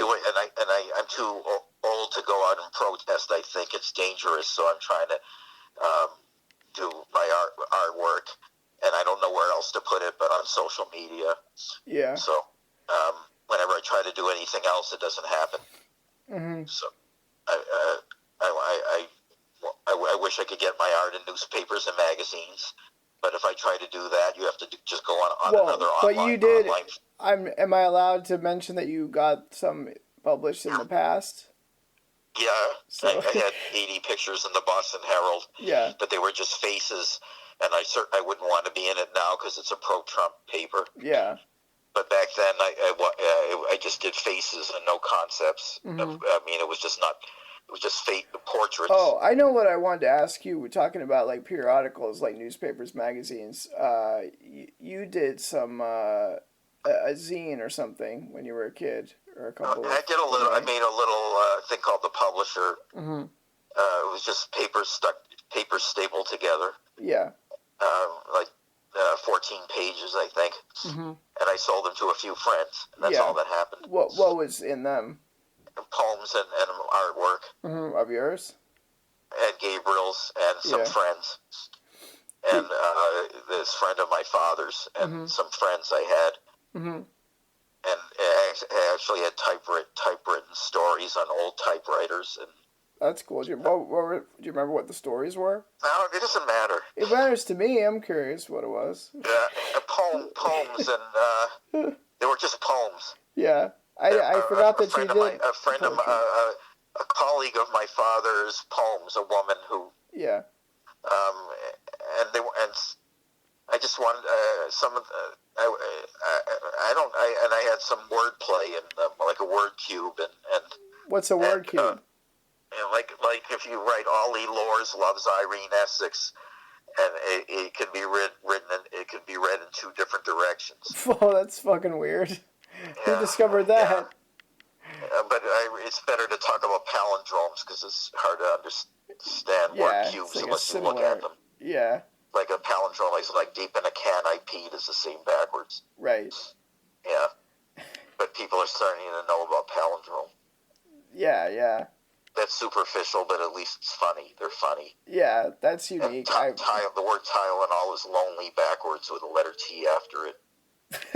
So it's good for palindromes. Yeah. That's kind of that's cool. Or I'm trying to think of Naomi wanted Toyota and now I moan is a palindrome. Yeah. Yeah. Did you ever want to change your name to Otto so that your name could be a palindrome? It could have been Bob. Or Bob. Or Hannah if I'm a girl. Or Raphael. What? Or Raphael. Yeah, I call myself Raffaello Yaffe, so what? Yeah. Yeah. So your middle name is Phelan, like you're failing. That's right. It's an Irish name. Yeah, don't use that name unless you call it felon. You call it felon when you're a felon. That's How worse. do you pronounce it? Phelan. Are you a felon or are you failing? Phelan. Okay, well. It's like whalen with a PH sound. Yeah. I liked it before until you started to make fun of it. If you say it and don't see it printed out, it sounds like failing. So obviously, so I think I don't think it matters. Hopefully, people are smart enough to discern what it means. Wolf in Gaelic, I read. I think. Yeah. So that's kind of cool. Yeah. Gaelic. Yeah. Okay. Wow. That's like Gayhead, which is an island. It's an island called Gayhead. Yeah. Did you want to move there? Yeah, just because of what the name implies. Yeah. Is that what it was? I thought they said no man is an island. So. Yeah. Yeah. Okay. I just thought I'd make an off-color joke. Yeah. Yeah. Yeah, I thought this episode would be more off-color than. Yeah. Well, I'm going to say a dirty joke. Yeah. Maybe the next one. Yeah, okay. What? I was going to say a joke you heard over and over. Okay. Say it for those. Diarrhea hereditary. It runs in the genes. Yeah, we saved the highbrow humor for later. I said some at least middle brow stuff in this discussion. The listeners say DL sounds very smart and well read, and I'm trying to read in my old age. Yeah. I read about African American oppression and things because I think it's just so ridiculous to oppress people for these things, superficial things like what their cup skin is, of course. Yeah. I can't believe people are that dumb. So. Have you seen that new that Martin Luther King statue? That people are that dumb to be bigoted like that. Yeah. Yeah. I heard it looks like some kind of a sex act or something. Yeah. Somebody wanted me to ask you about that. Yeah. What about it? I don't know. What do you think about it? I don't think think it really defames him, does it? Or, yeah. It's supposed to be him hugging. Maybe it's not a very good sculpture. Maybe it defames him. I didn't see it really. Yeah. I don't know if it defames him. I just maybe people thought it was funny or something. I don't know. I think they should also honor other people. Yeah. Like William Monroe Trotter. He's another activist. And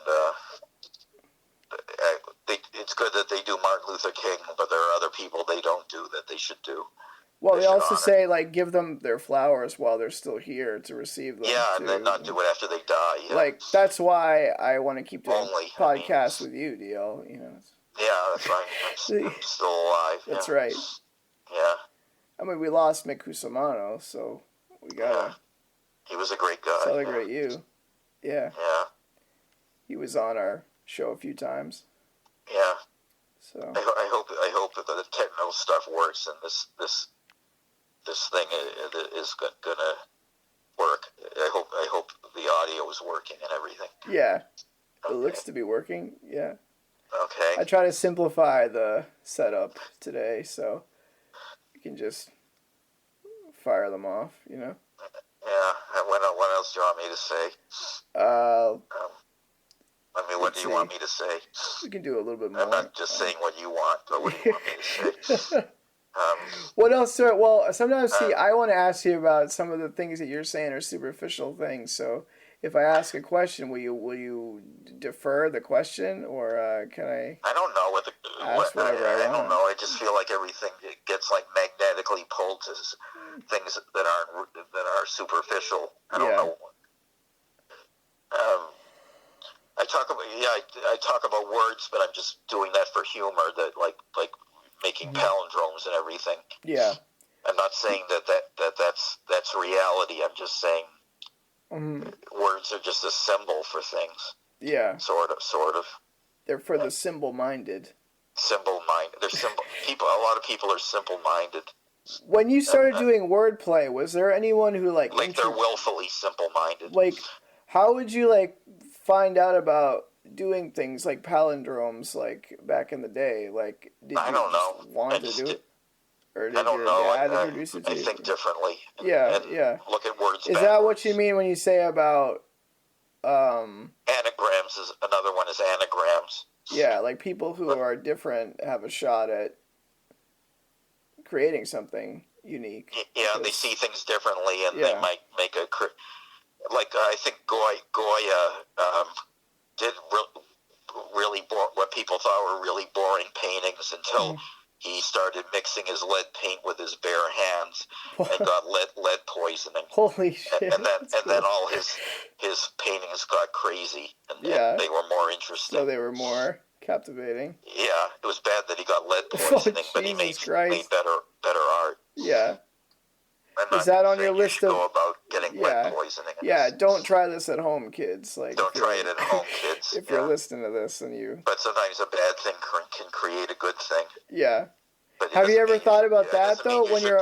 Let me talk. Okay. It doesn't mean you should poison yourself. Don't try it at home. Okay. Yeah. I was gonna say when we're predicting our doom, a bad thing can lead to a good thing, right? Yeah. It's all amounts. Yeah. And that's boring, but it's the truth. Uh-huh. What did you like about, when you were a young kid and you were getting into television? Did it help you escape from the things like bullying, or was it related to that at all? Or, yeah. I don't know, sometimes. Mm-hmm. I didn't really escape from bullying. Yeah. It didn't help. Or being bullied, you weren't a bully.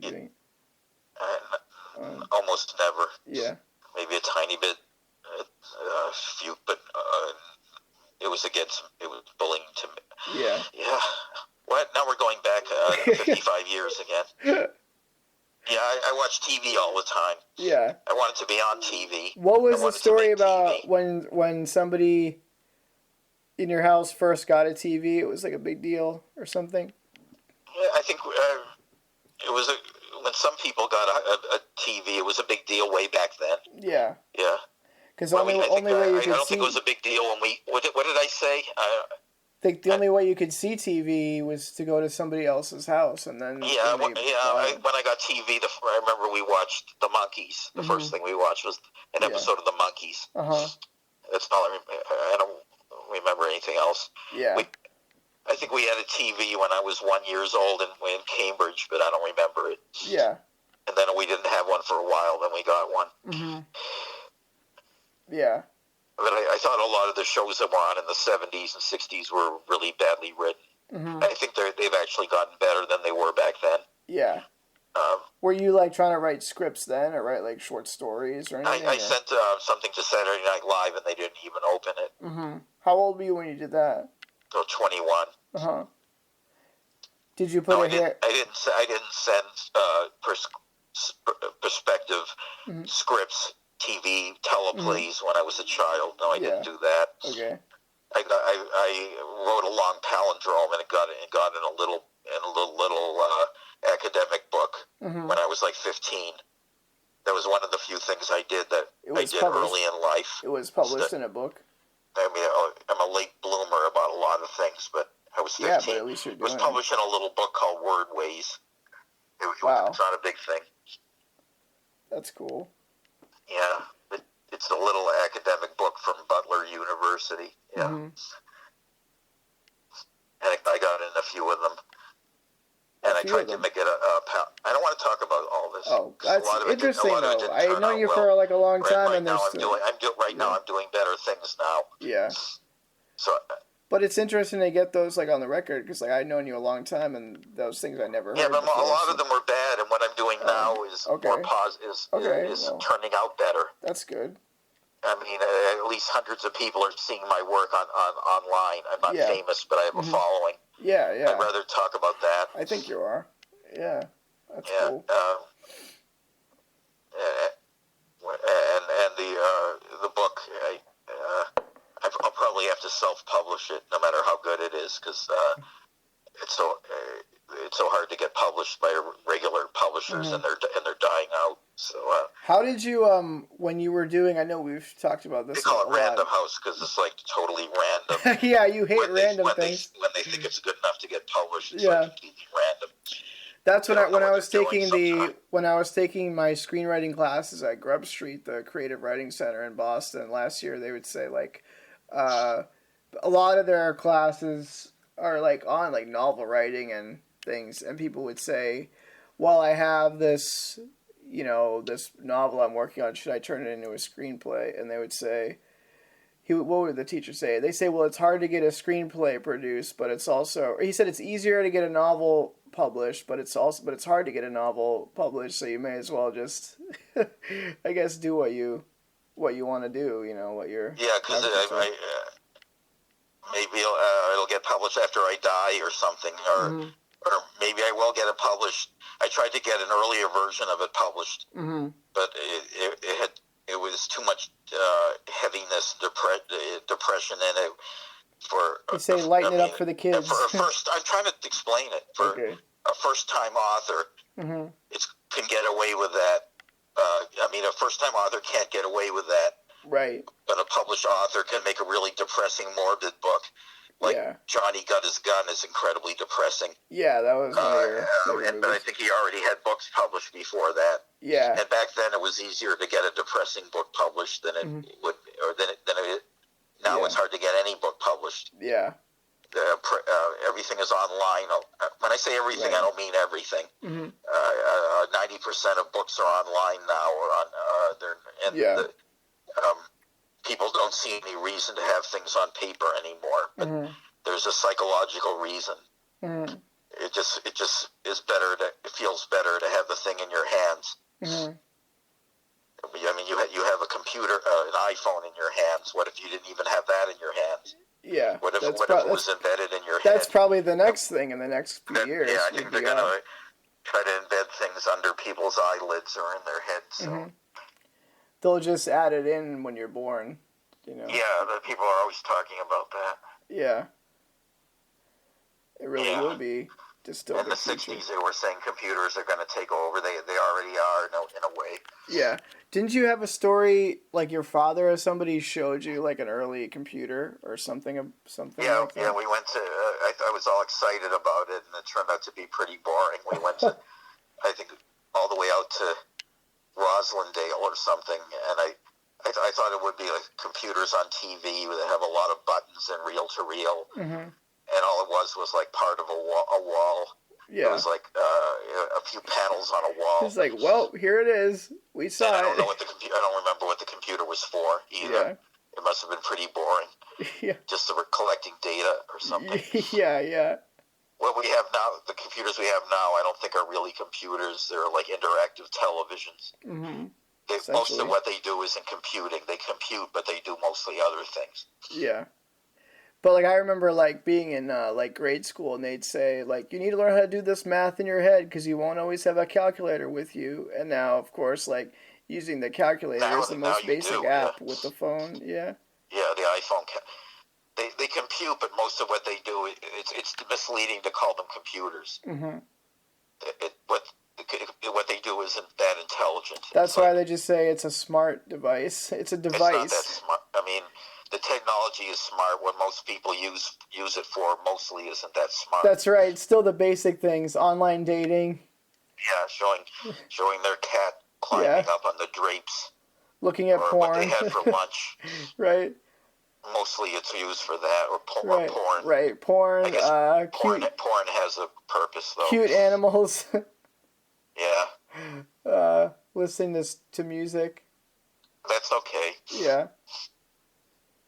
I like YouTube a lot. Yeah.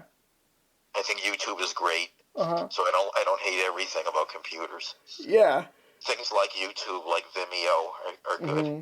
They're not there to socialize with people mostly. They're there to look at videos. Right. It's straightforward. And YouTube now is still embracing like longer format like stuff. Everything now seems to be going. I mean, there's YouTube Shorts, but everything now is about sort of like shortening the attention span.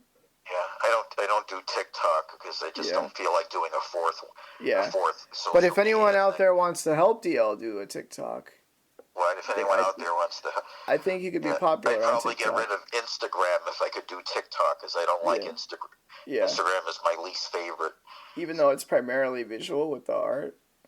Yeah, but the people on there, a lot of them are just angry, and I mean they're just they get mad that I'm writing anything political. Yeah.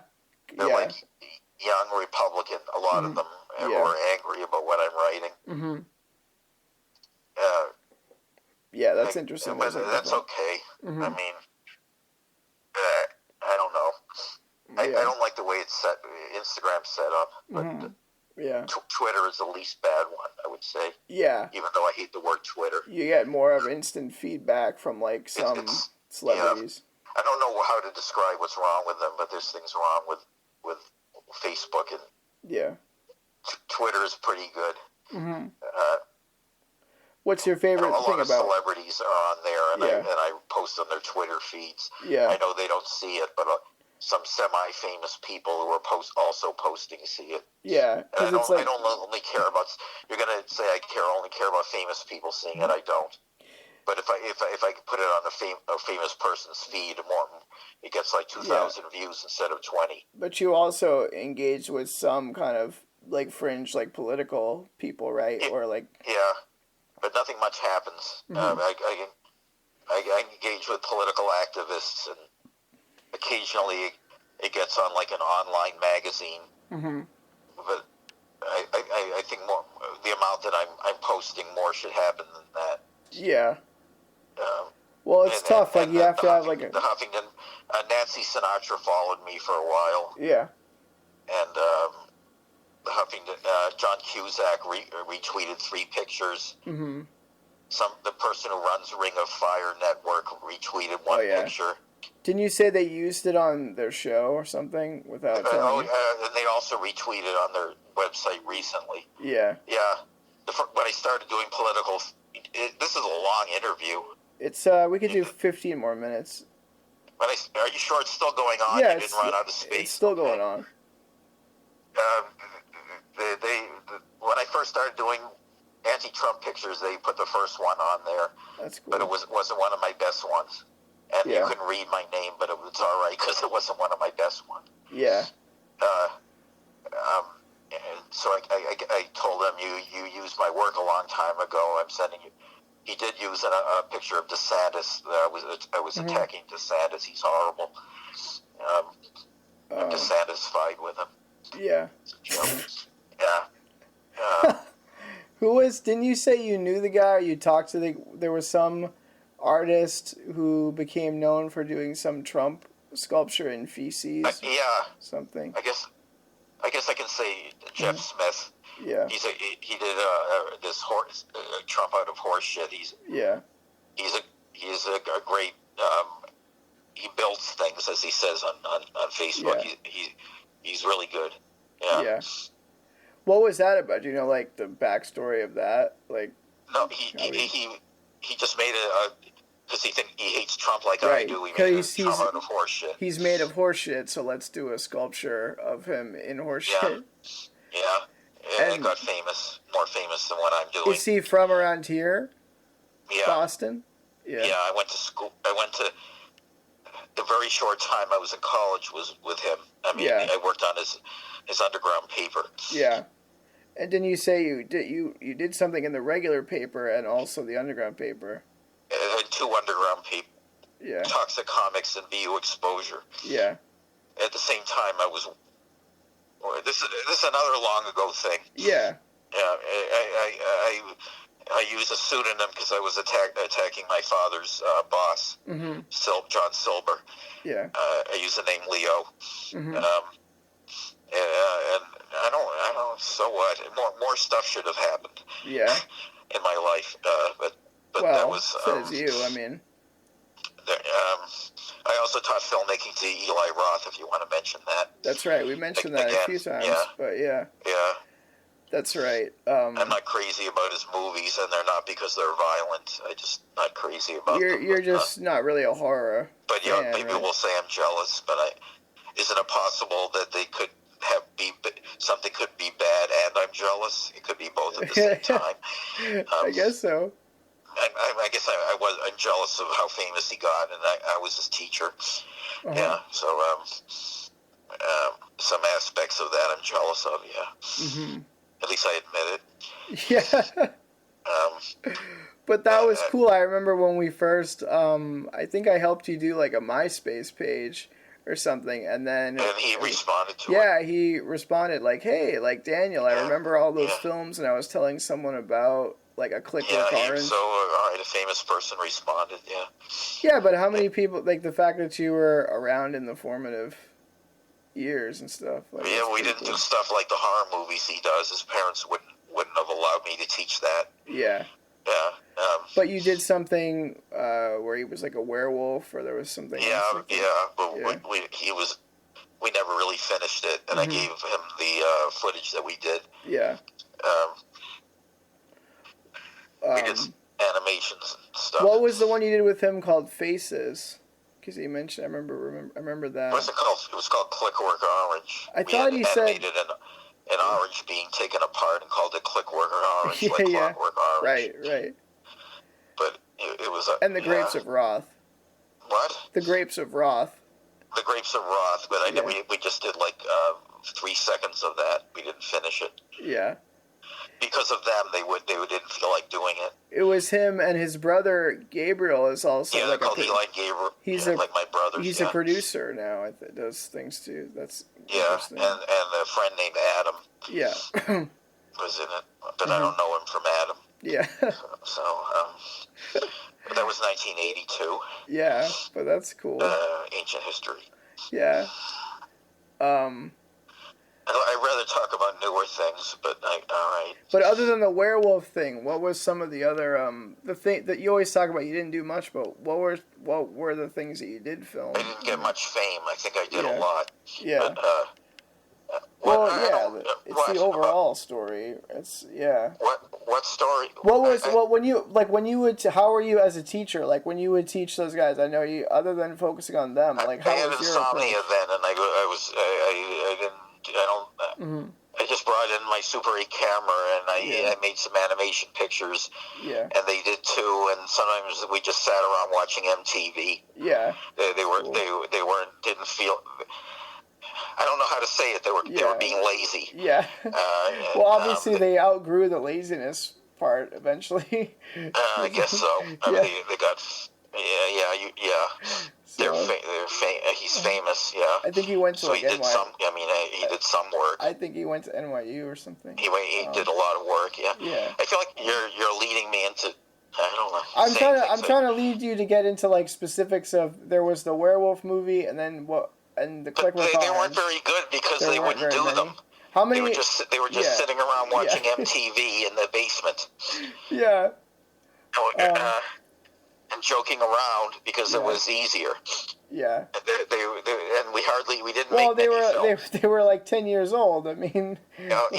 So I didn't want to act like a drill sergeant and force them to do them. That's right, as you usually are known to be. Like. Stop it.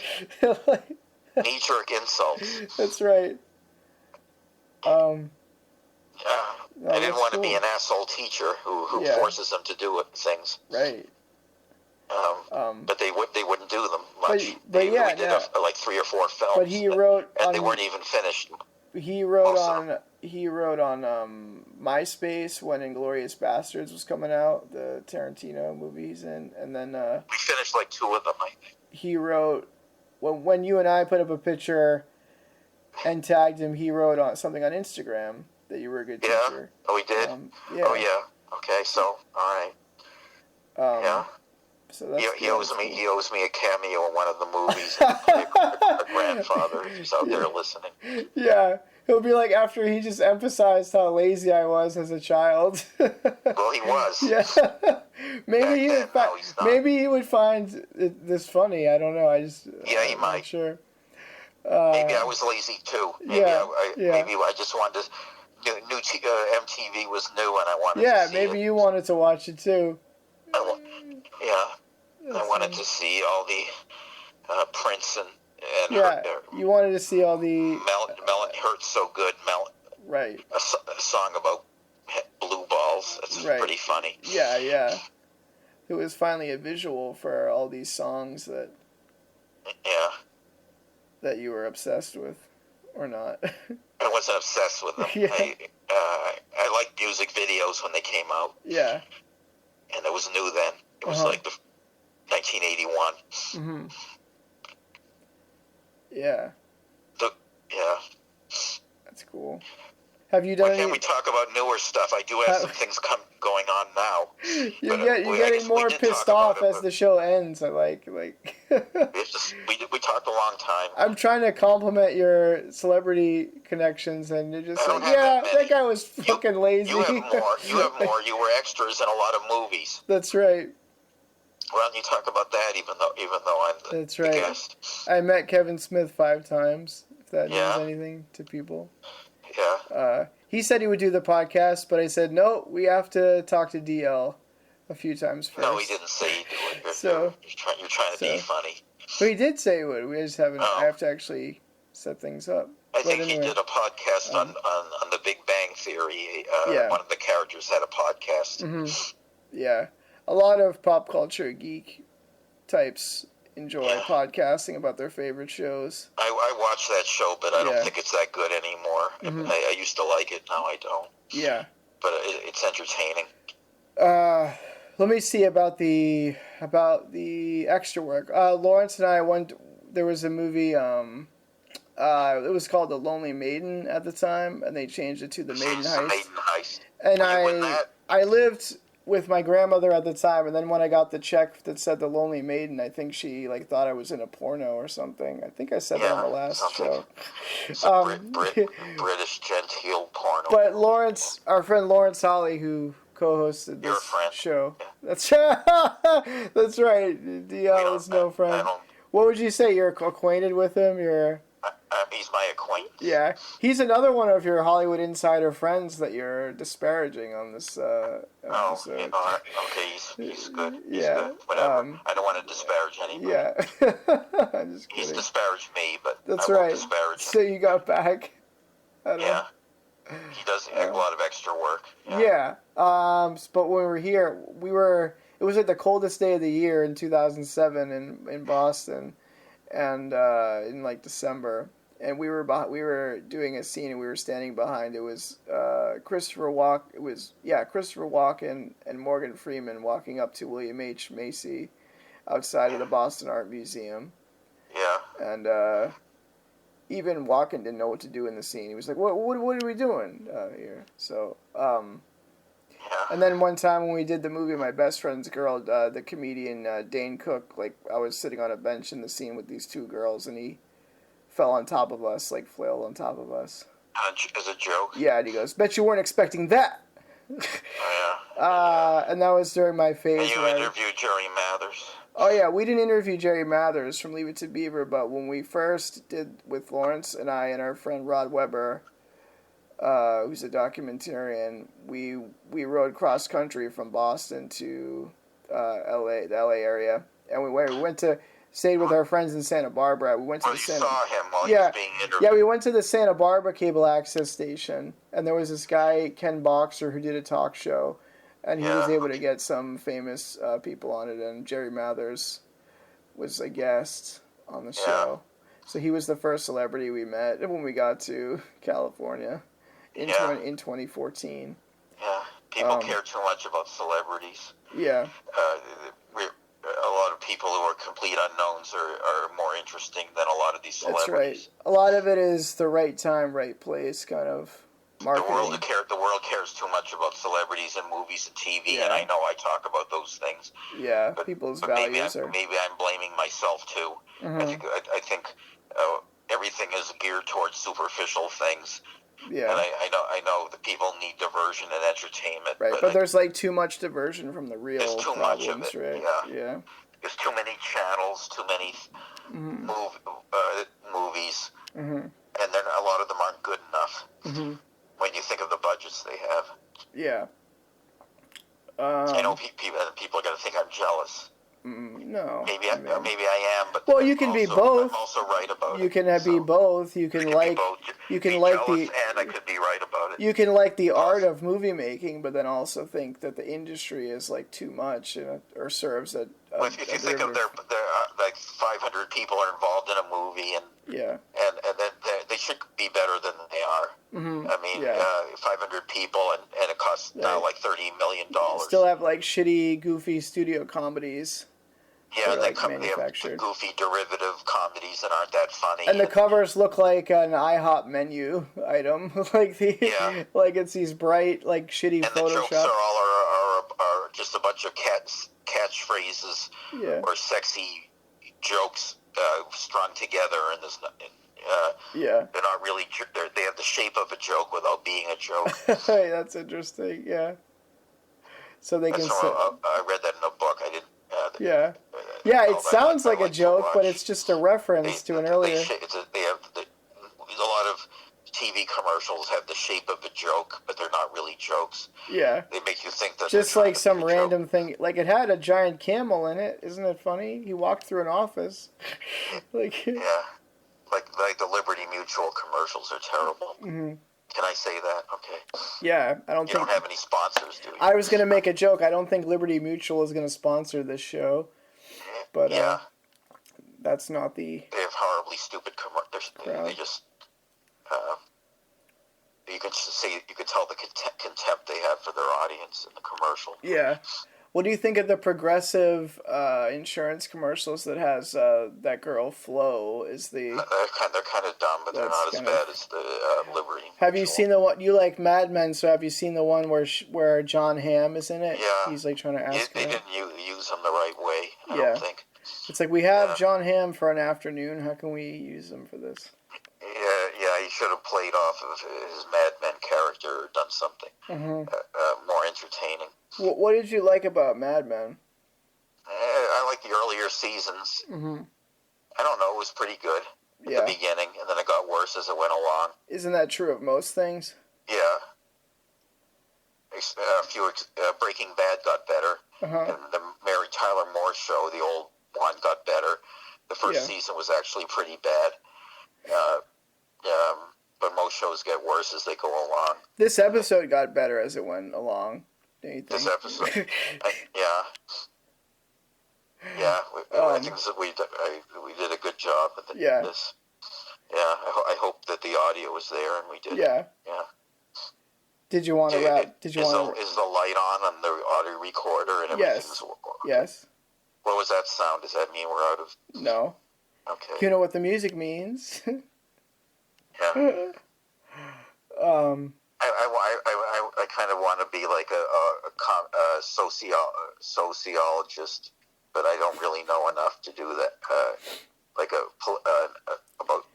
When I went to a social journalist, but I don't really know enough for that. I just know enough to make cartoons. Yeah. Yeah.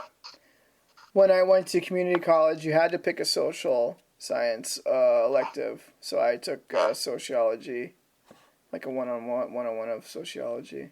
But like dissecting how cultures kind of operate. Or doesn't operate effectively. Wrong. Yeah, that's right. Well, valuing the celebrities is fucked up. A lot of things are exactly the opposite of the way they should be. Because I've met some people who are claimed to be sort of into sort of these fringe politics things, but then there also are they're very seduced by the idea of celebrity and what celebrities are doing at the same time. And a lot of the political figures, they kind of pursue celebrity, right? Like, aren't they ultimately just trying to get onto a talk show and sell a book? A lot of shows are just trying to take celebrities and make them more famous. Yeah. Like these I don't know these little books they have near the checkout counter. Yeah, it's like ghostwritten. They have people who are already really, really famous, like Marilyn Monroe or the Beatles or Betty White, where she was good. It's just like a brand that. And they just want to make them even more famous by doing a retrospective. Yeah, because it's like people invest in this one particular person. Like, that's my person, and so then they want to buy more shit associated with them, people should care more about people in their own lives and not celebrities, because a lot of the trivia about celebrities is not entertaining. Maybe some of the movies are, but the things people think are interesting about celebrities that's not any more interesting than people in their own lives or what they're going through. Yeah. I don't think a lot of this trivia about celebrities is entertaining. It's like a grass is greener kind of thing. Like, oh, if I lived that kind of life, isn't that what reality shows or even movies, right? They it's because they're rich. They're interested because they're rich. Yeah. But we don't just because they're famous and rich doesn't mean they're good people. Some of them aren't. Yeah. Well, then they thrive on that too. It's like trash TV, like reality TV. They want to see crazy shit happen. Yeah. But people who are doing a lot of good stuff, they don't get attention. Like teachers. Yeah, definitely. Teachers, and they get underpaid. I just watched this show on HBO Max called I Hate Susie, and it's about this chick who's an actress, and then there's a sex scandal, sexy pictures of her get leaked or whatever, and then she's scandalized, but her husband is a college professor, and she's on a famous sci-fi show or something, and then she says, well, you can't afford this house or whatever, and then he'll say it's not my fault that society values the wrong things, so he's an educator and not making nearly as much as someone. Yeah, it's insane that teachers get paid so little, and celebrities get paid way too much until teachers get paid way too little. Yeah. It's pushing that product. Yeah, and what teachers do is a lot more important than celebrities. Yeah. Yeah, it's wild. Yeah, it's bad. Yeah. People use a lot of euphemisms for bad. They don't want to say bad. They say that's crazy or that's funky. Yeah. Your uncle says that's funky. When did he say that? In the 90s? When I knew him. Yeah. If something was bad, he'd say it was funky. I'd say, no, it's bad. Yeah. Yeah. That family dynamic is really funky. Yeah. the way your family treats you is really funky. Yeah, that's right. Is what he would say. What else should we? Do you want to keep talking? You want to save some more for another time? No, we talked All right, a you lot. good? I said a lot of things. I do that. Yeah, usually this is typically we hit 2 hours. So unless you want to go 3, I think we're good. I think you'll run out of. Yeah, we got to save more. You got to leave them wanting more because I'm trying to get this. We'll try to do some more of these. Yeah. I don't know. I could tell a joke because you want me to be funny. Do you want to end with a joke? I don't know. No, I don't want everything to be a joke. Yeah, you needed to. This was like your serious. I think about a lot of serious things. I just.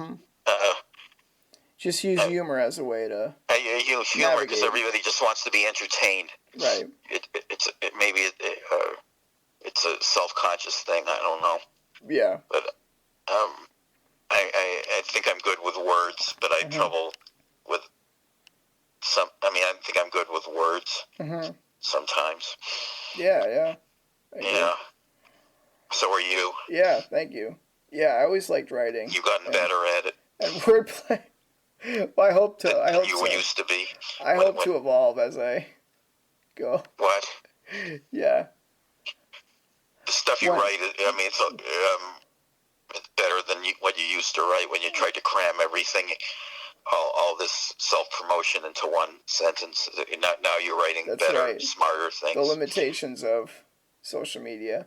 When I was 10, when I was in the 5th grade, I got a thing. They published a poem that I wrote in our school superintendent's newsletter, so it went all out to all the schools. That was like something that I did at a young age. So. Yeah, I won a little art contest when I was 12. So yeah, the Harriet Tubman art contest. Even though it was a picture, it wasn't of an African American. It was a self-portrait. Mm-hmm. And then the same thing you won. I won a couple of the Alliance for Community Media Hometown Video Awards. That's good. You won one of those too. I won one. Yeah. So we're doing good. Yeah, I think I'm doing good now. Yeah, you are. Because I'm working on both writing and art now. Yeah, you always want to juggle. Doing it slowly and You're doing trying something. to be a multi-hyphenate. Both slowly. Yeah. Well, they say it doesn't matter how slow you go as long as you don't stop. That's what they say. Well, that's not true. If you do one paint stroke every 5 years, that's right. Probably not very Have you good. known people like that? Like, did you or your father sometimes mull over it? Didn't you say he'd be like, can we talk about him or not? But yeah, it depends what you say. Can we say his name? Arthur. Okay. Didn't you say sometimes he would have like paintings set aside and he would just be like, I'm still like working on those, or those aren't done yet, or something? No, like he that. was pretty prolific. He did a lot. He did put off some and come back to them. Yeah. He did tens of thousands of paintings, I think. Wow. My mother did huge paintings. Yeah. Of nature. I don't want to get into everything I think about all of their art or anything. Yeah. You don't have to. They passed away. Uh-huh. So I don't know. Mm-hmm.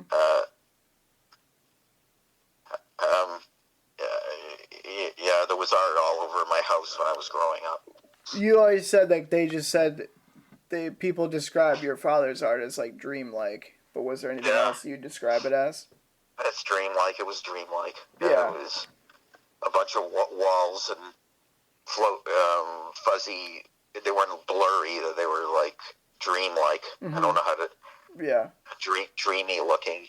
Mm-hmm. I don't mean like I don't know. Everything I say could be taken another way. I don't know. Well, that's part of being vulnerable. I mean, who knows what they'll say.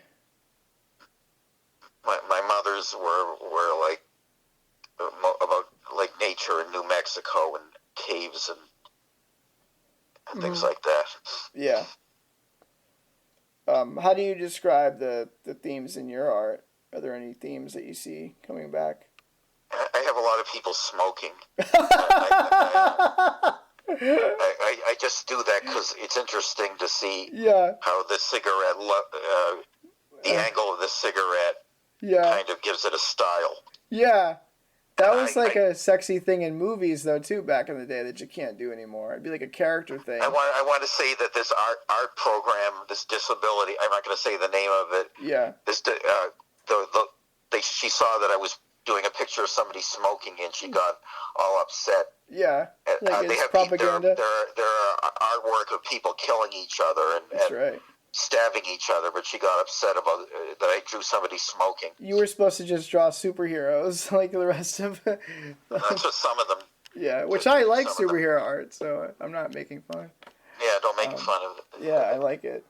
Some of them did fine art. There was a few people who drew better than me. I think as an actor, if you're just standing there, it's cool to have like a cigarette, or at least even like mime a cigarette, because it gives you something to do with your hands. You know, it's like gives you a prop to. Yeah, and it makes you seem like you're more witty and urbane if you're, holding like a glass or smoking a cigarette while you're telling a joke. Yeah. I don't know why it does, but it does. Yeah. Because smoking is kind of stupid, but the look of smoking doesn't look as stupid. Yeah, they smoked like in a ton of like old movies. It made it seem glamorous to people. Yeah. Mm-hmm. On Mad Men, they just I don't care. I don't know why. Say it.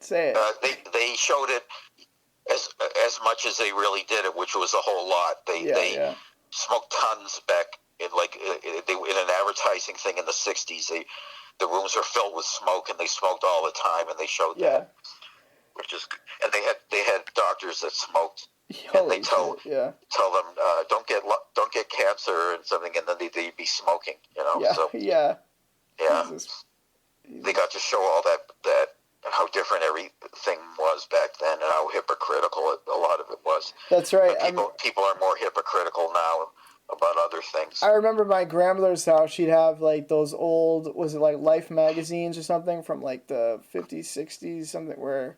Yeah, they'd be like advertising, like your doctor only smokes Newports or whatever, or something like, something ridiculous.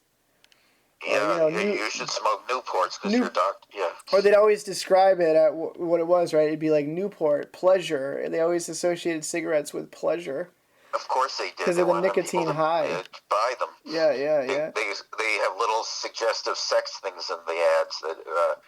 Yeah, that's right. They always associated it with sex. Or like, there'd be like old Playboys that would have the Newport ad, and it was always, a guy with like two women, at an amusement park. Or they hid things like the body parts in the ice cube. They had ice cubes in a glass for selling liquor, and they hid body parts in them, or genitals. What the fuck? That's crazy. If you there's books that expose all of that. Yeah. So you get turned on, and you don't know. This why. is the negative aspects of like the entertainment industry and advertising. Yeah, like subliminal messages. Advertising is pure manipulation now. Yeah. Every commercial you see is manipulating you. Yeah, I took a marketing class in school too, and it was always like not just that this is a good product, but that it will improve your life.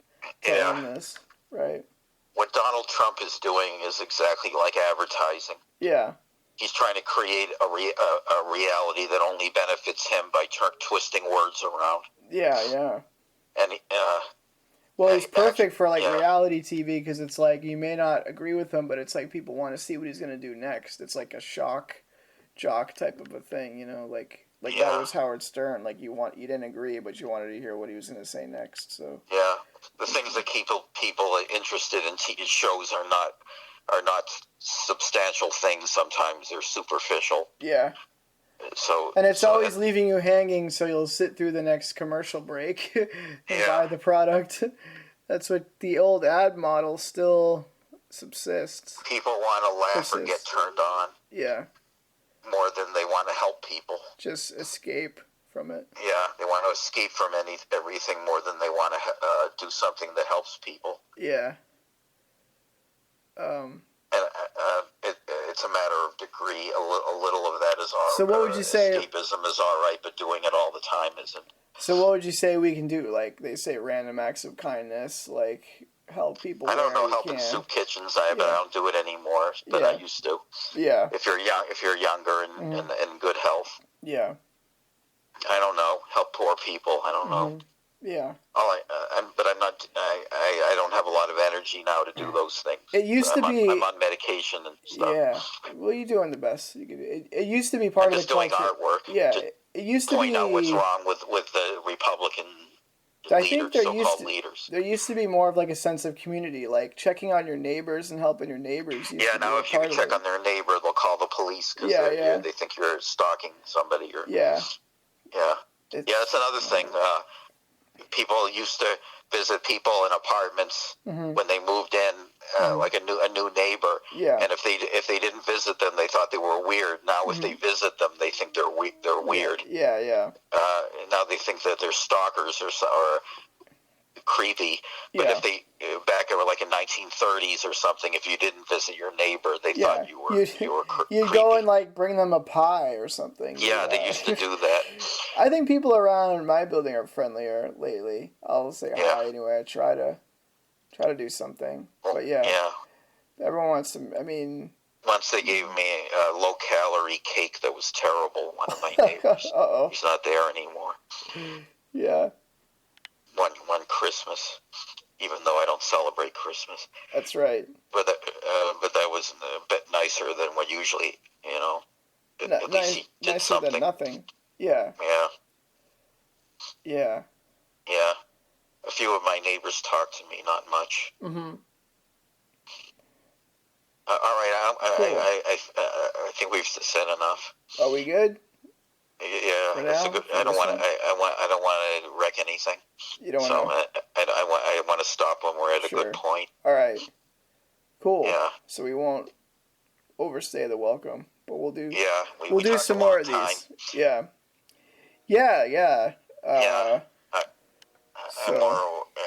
I think I'm more alert than I thought it would be. Yeah, that's good. Me too. It was good. Yeah. It was productive to. I'm sitting down instead of lying down when I talk to people. Sometimes I lie down in bed and I can't think as clearly. Yeah, or it could be like a therapy session, but we don't lay on the couch. When I go to the therapist, I have to lie down. Yeah, that makes me not think as clearly. That's right. Maybe that's a tactic you're saying. Maybe they're doing that on purpose. It's a power play. Yeah. Yeah. I think there's a lot of power plays going on. Yeah, that's right. Yeah. Have you ever seen the movie They Live, the John Carpenter movie? I've heard of it. With Roddy Piper, where he puts on the glasses and can see that they're like lizard people, and that it says like obey, consume. Yeah. They live, we sleep. It's about seeing lifting the veil on society, that we're being manipulated, kind of thing.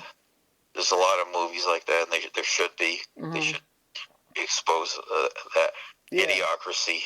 Yeah, you like the movie Idiocracy. Yeah. It was right about everything, just 490 years earlier than it said. Right. They didn't have to push it so far. It was wrong. Right. It was right about almost everything. People still drink Gatorade just because it's got electrolytes. So. Yeah. As they said in the movie. It was right about it. In our horrible fascist politics. Would you compare President Camacho to President Trump, or? Yeah. Even though he's African American. Yeah.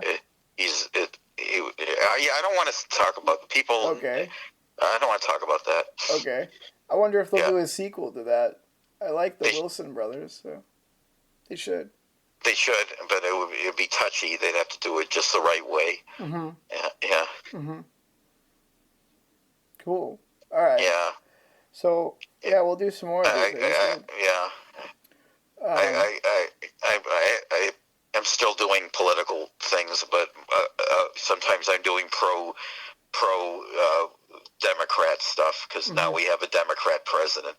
Yeah. So I'm doing some a few complimentary things to Biden just because he's not Trump. I don't think he's doing a perfect job, but It's like he's not evil. lesser of two evils kind of thing. Yeah, it always comes back to that. Yeah, it's a matter of degrees. Everything's a matter of degree. Yeah. But people don't think that way. They want to think there's one enemy, one villain, right. one thing going on. It's easier to have it's all about combinations and multiples of things. And it's easier, like, cognitively to just focus on, like, one scapegoat, like one reason for everything. Yeah, and the world isn't like that. It's all nuanced, right? It's all nuanced and complicated, and mostly negative, but not completely. Yeah. What's one positive? One positive? Yeah. I said I like YouTube. Yeah, the world's created YouTube. So Biden is still in office, and I hope Trump doesn't go back. I don't know. Yeah, that's good. I think because of the cancel culture, there's less pollution. Wait, what? People are doing less. You mean people aren't going outside as much, so they're there's not less going trash? out and doing as much, so there's less pollution. Oh, actually, that's a good point, though. During the pandemic, do you remember, like, how long that was where so many things were in lockdown that, like, some of the... I don't know. They're kind of doing it again. Some of the planet... Places. The planet was, like, healing. Do you remember, like, there was like, marine life came back in certain parts. But it was just pollution, not rising sea levels. It didn't stop that. Yeah. Yeah. And it was crazy. They would show, like, super populated areas, like, in Japan, where there was, like, nobody on the street and things like that. It was crazy. Yeah, I think when there are crises, sometimes it makes things better. Better incidentally. It makes other things better when people are having an emergency. Yeah, it's bad. It makes other things better. Sometimes I don't mean that the emergency isn't terrible. I mean that it also has a positive. You wanted me to be positive. Yeah. There are positive things to some negative things like emergencies. Well, and it sort of makes us, like, check our priorities a little bit. Yeah. But how did you, when the pandemic, like, kicked off, like, how were you handling it? Because if you were... I don't know. I thought maybe if I even touched certain things, I'd get sick and die or something. Yeah. I don't know. At the beginning, I was afraid to even go shopping. Yeah. But I didn't have any. I didn't get vaccinated. Now I am. So yeah. I think if you get COVID now, you don't get that sick. Yeah. I hope. I don't know. We've talked enough. This is a long thing, so to speak. Yeah.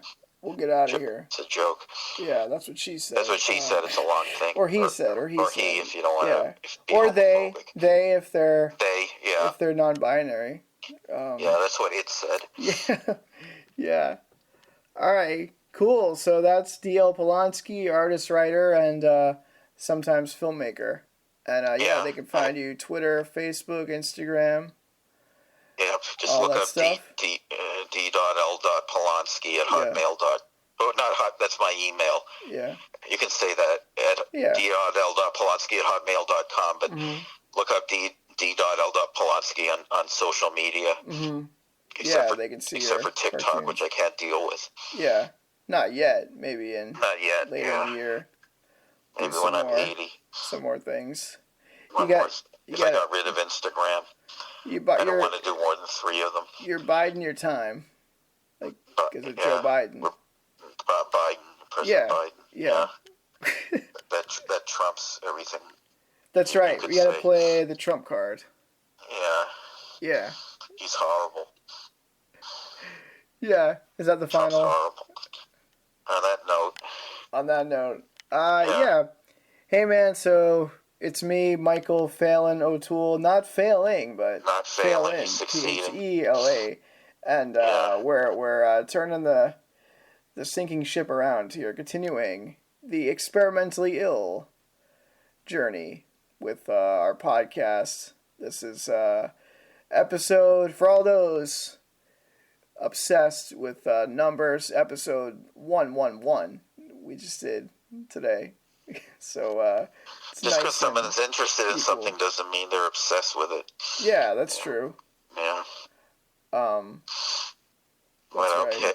All right. Well, That's okay. All right. So Do check you us want me out. to call you back? Do you want me to call you back to see how it went, or if you play No. it back or something? I don't. I'll send you it. It's like We can 3 talk hours. tomorrow. We've talked for like 3 hours, I think. 2 or 3 hours. It's almost 2.5 hours. If we Yeah. went 5 minutes longer, DL, my numbers OCD would be nice and even. But I can also end it now. Okay.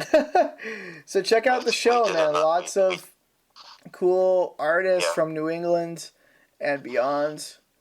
Artists, entertainers, my friends here.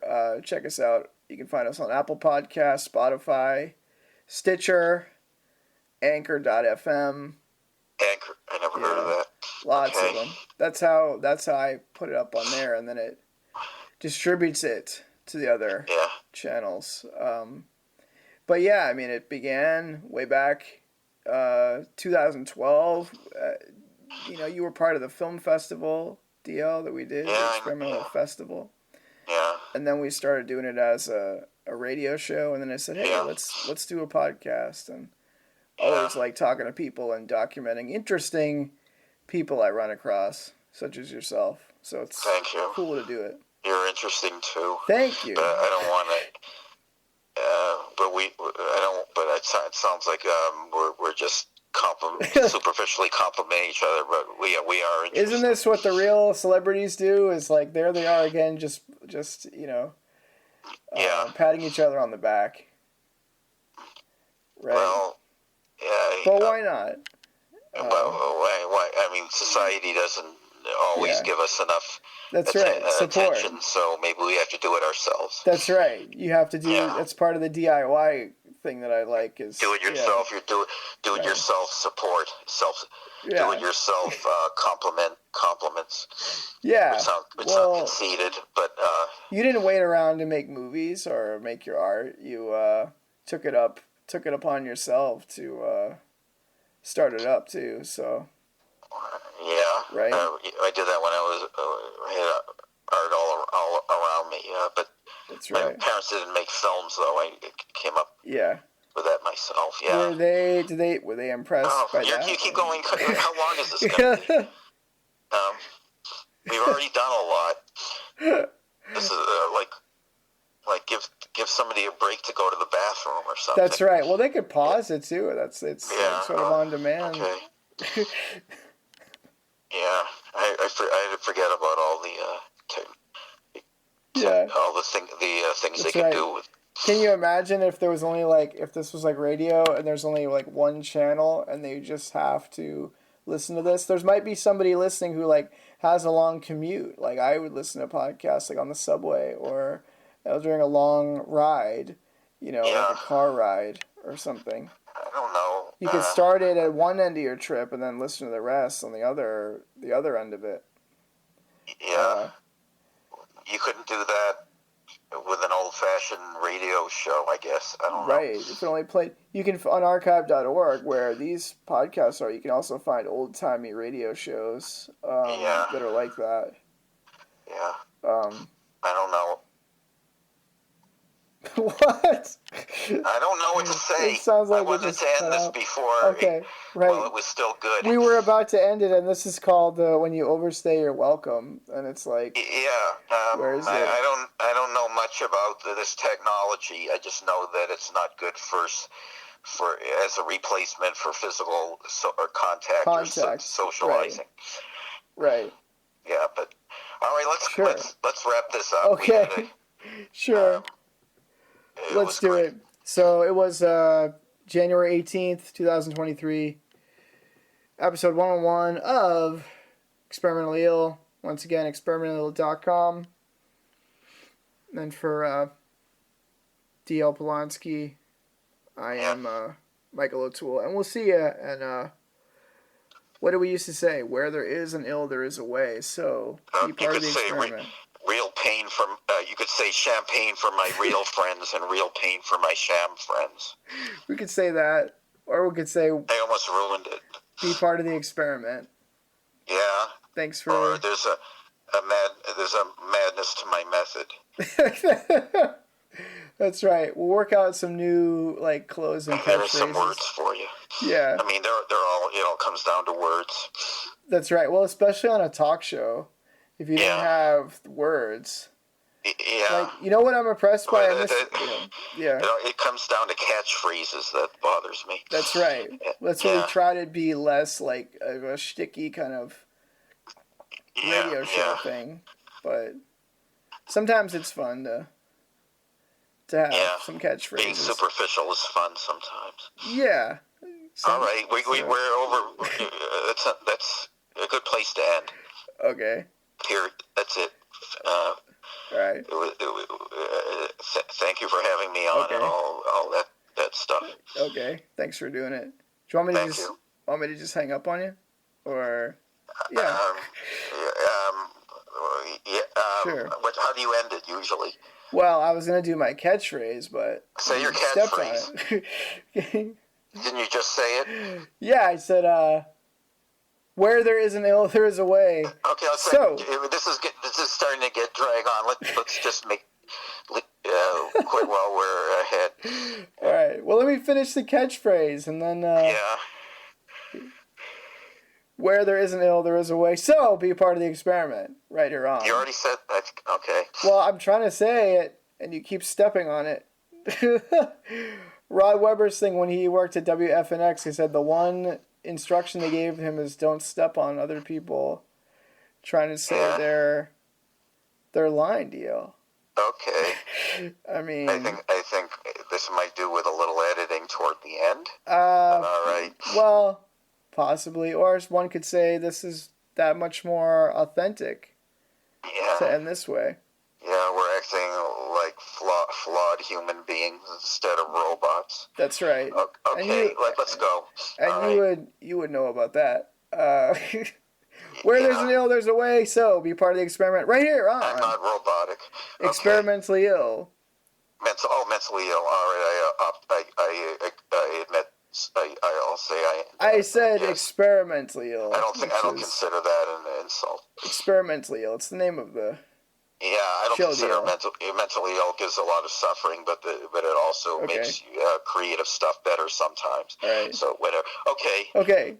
Thank you. Goodbye. Thanks for having me on. Okay. Okay. Bye. Goodbye. Bye. That was D.L. Polonsky. I'm Michael O'Toole. Check us out, experimentallyill.com. And where there is an ill, there is a way. So be part of the experiment. Right or wrong. Experimentally ill. Daddy, I think he's lost his mind. He's never been like this before. Tonight he was almost raving. What did he say? Oh, crazy things. That he's some kind of a spaceman and that they're taking over the Earth and that we're all going to die.